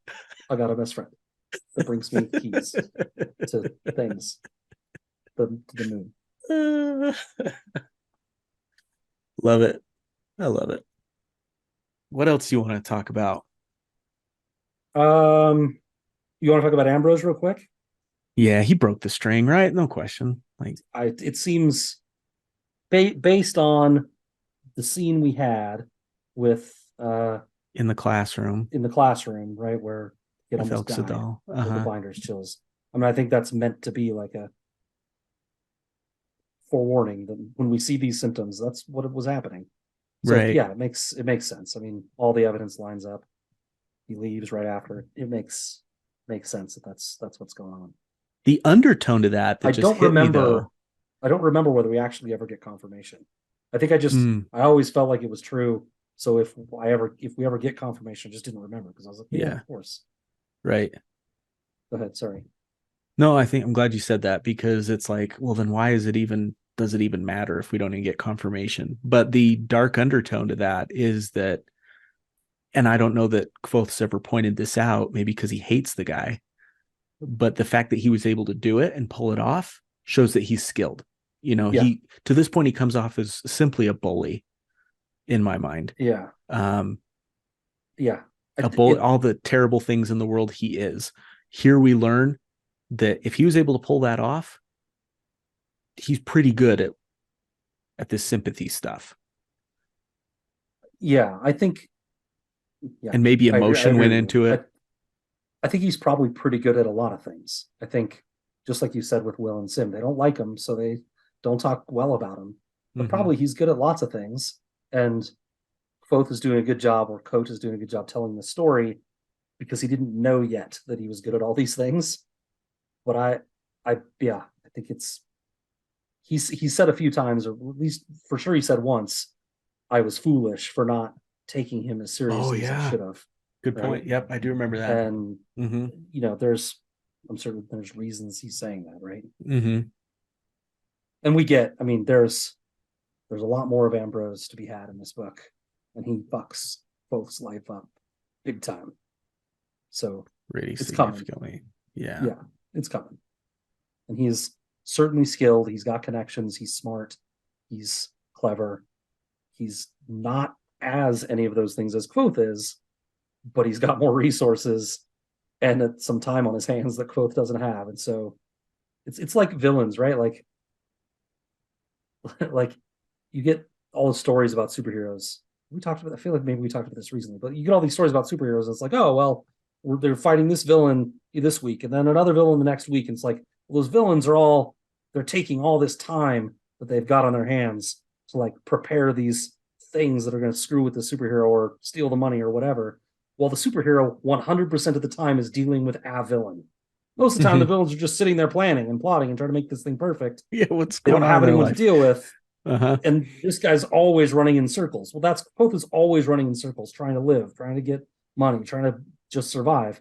Whereas Ambrose can be like, it's a Wednesday afternoon. How can I fuck up Kvothe's life? You know what I mean? Like, he's got time, he's got Yeah. resources. So he Yeah. can Lex Luthor it, you know? Lex. I love that. Good point, man. Good point. Um, there's other stuff we could talk about. Let's hit Denna's name stuff at least. Okay. Then we can probably be done if you want. I'm certainly exhausted. I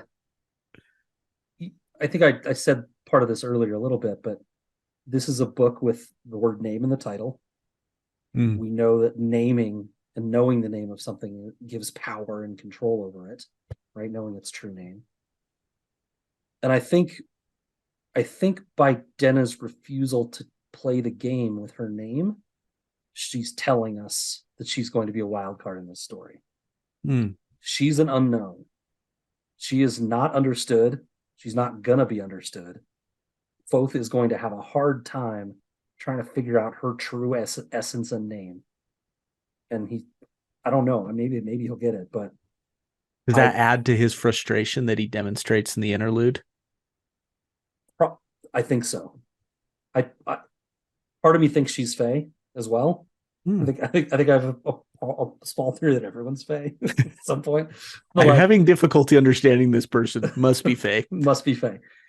But more symbolically, the fact that she changed her name to Diane, and we'll learn as this book goes on, she gives different names to everybody. She's got lots of versions of this. They're all D names too, though, right? They're all D names, usually with an N in them. Yeah, there's several of them that she uses, but they're always different names. And I think that's meant to mean something to us, right? That she refuses to be named. She's hard to get a hold of. She's hard to understand and get a true essence of. And there's something about that in this story that's about understanding names and knowing the true essence of things, that her not playing by that rule just in this little moment, you know, not going by a name, going by many, means something. And I don't know exactly what, but I think that inconstance that she has is going to lead to some problems in Kvothe's life, and might be, you know, part of this protection thing that, you know, that he feels. Maybe he's come to understand why she's so she's so ambiguous with it, and he realized, oh crap, like I got to be careful because I understand why she is the way she is. Exactly. Yeah, that's kind of where my head's at. That he has come to understand at least a part of that truth, and he doesn't want to expose her for whatever reason. And he's like, stupid, tear it up, give me that paper, tear it up. Yeah. Yeah. So that's part of it. I wonder if. Yeah, I like it. Well, Scat, I realized at the end I was going through, and you know, I'm not as well versed in this book as you are, which is why I love covering it with you. So I often will go back and read up about the characters on the wiki just to remind myself of things that they do and everything. And it hit me that if this isn't the last time we see Savoy, it's close to it. He just kind of disappears from the narrative. Really? Yeah. I remember that. That's interesting. He's just kind of gone. And someone asked, this is on the wiki. Someone asked Patrick Rothfuss what happened to Savoy. And here's what Rothfuss said. He lives on a farm out in the country now. He's happy there. He has plenty of room to run and play. Wow. Does that give you the same indication that it gives me? Yeah. Savoy's dead? Yeah. That's what you tell a kid that Yeah. happened to the dead dog. We Yeah, took him out to the that's farm. typically what that means. But it's funny though, the person who wrote the wiki, I don't know if they understood it that way. They say, when asked about where Savoy went, Patrick Rothfuss clarified that Savoy had moved on with his life, saying he lives on a farm now in the country. He's happy there. And some of the comments are like, oh yeah, he's just okay. So that's great that he went and found a way to move on his life. It's like, no, people, like, he's saying he's dead. Yeah. Whether that means something or not, I don't know. The fact that Rothfuss is saying it makes me believe that he's not going to put it in the story. But so tying it back to Denna, and I don't know that we should, right? Like, he could have disappeared for any number of reasons, took on debts to pay for his, whatever. But Denna's found with, to be kind of on the arm of lots of men over the next, dozens of chapters. I don't know, lots, I'm certainly not shaming her for it, right? She's living, the life she needs to live to get by. But I think Savoy, other than Ambrose, is the only one we know and would expect to see again. And so it's interesting that he chose for the first one that she shows up with to be a character we know, and then have him not show up. Maybe all the people she ends up with disappear. That'd be something interesting to track. Now, when she does play with Ambrose a bit. Can't remember now when or how much. I forgot. Too many things I've forgotten.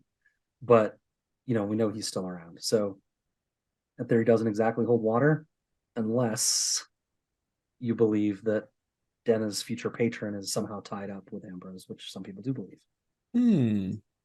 Okay. Yeah, Savoy does come up later. Apparently she's asked about him later on, and she claims that they haven't seen each other for a while. And then I didn't remember this either. I'm taking this purely out of the wiki, of Simon later mentioning that Savoy was truly in love with Denna and that her departure impacted him greatly.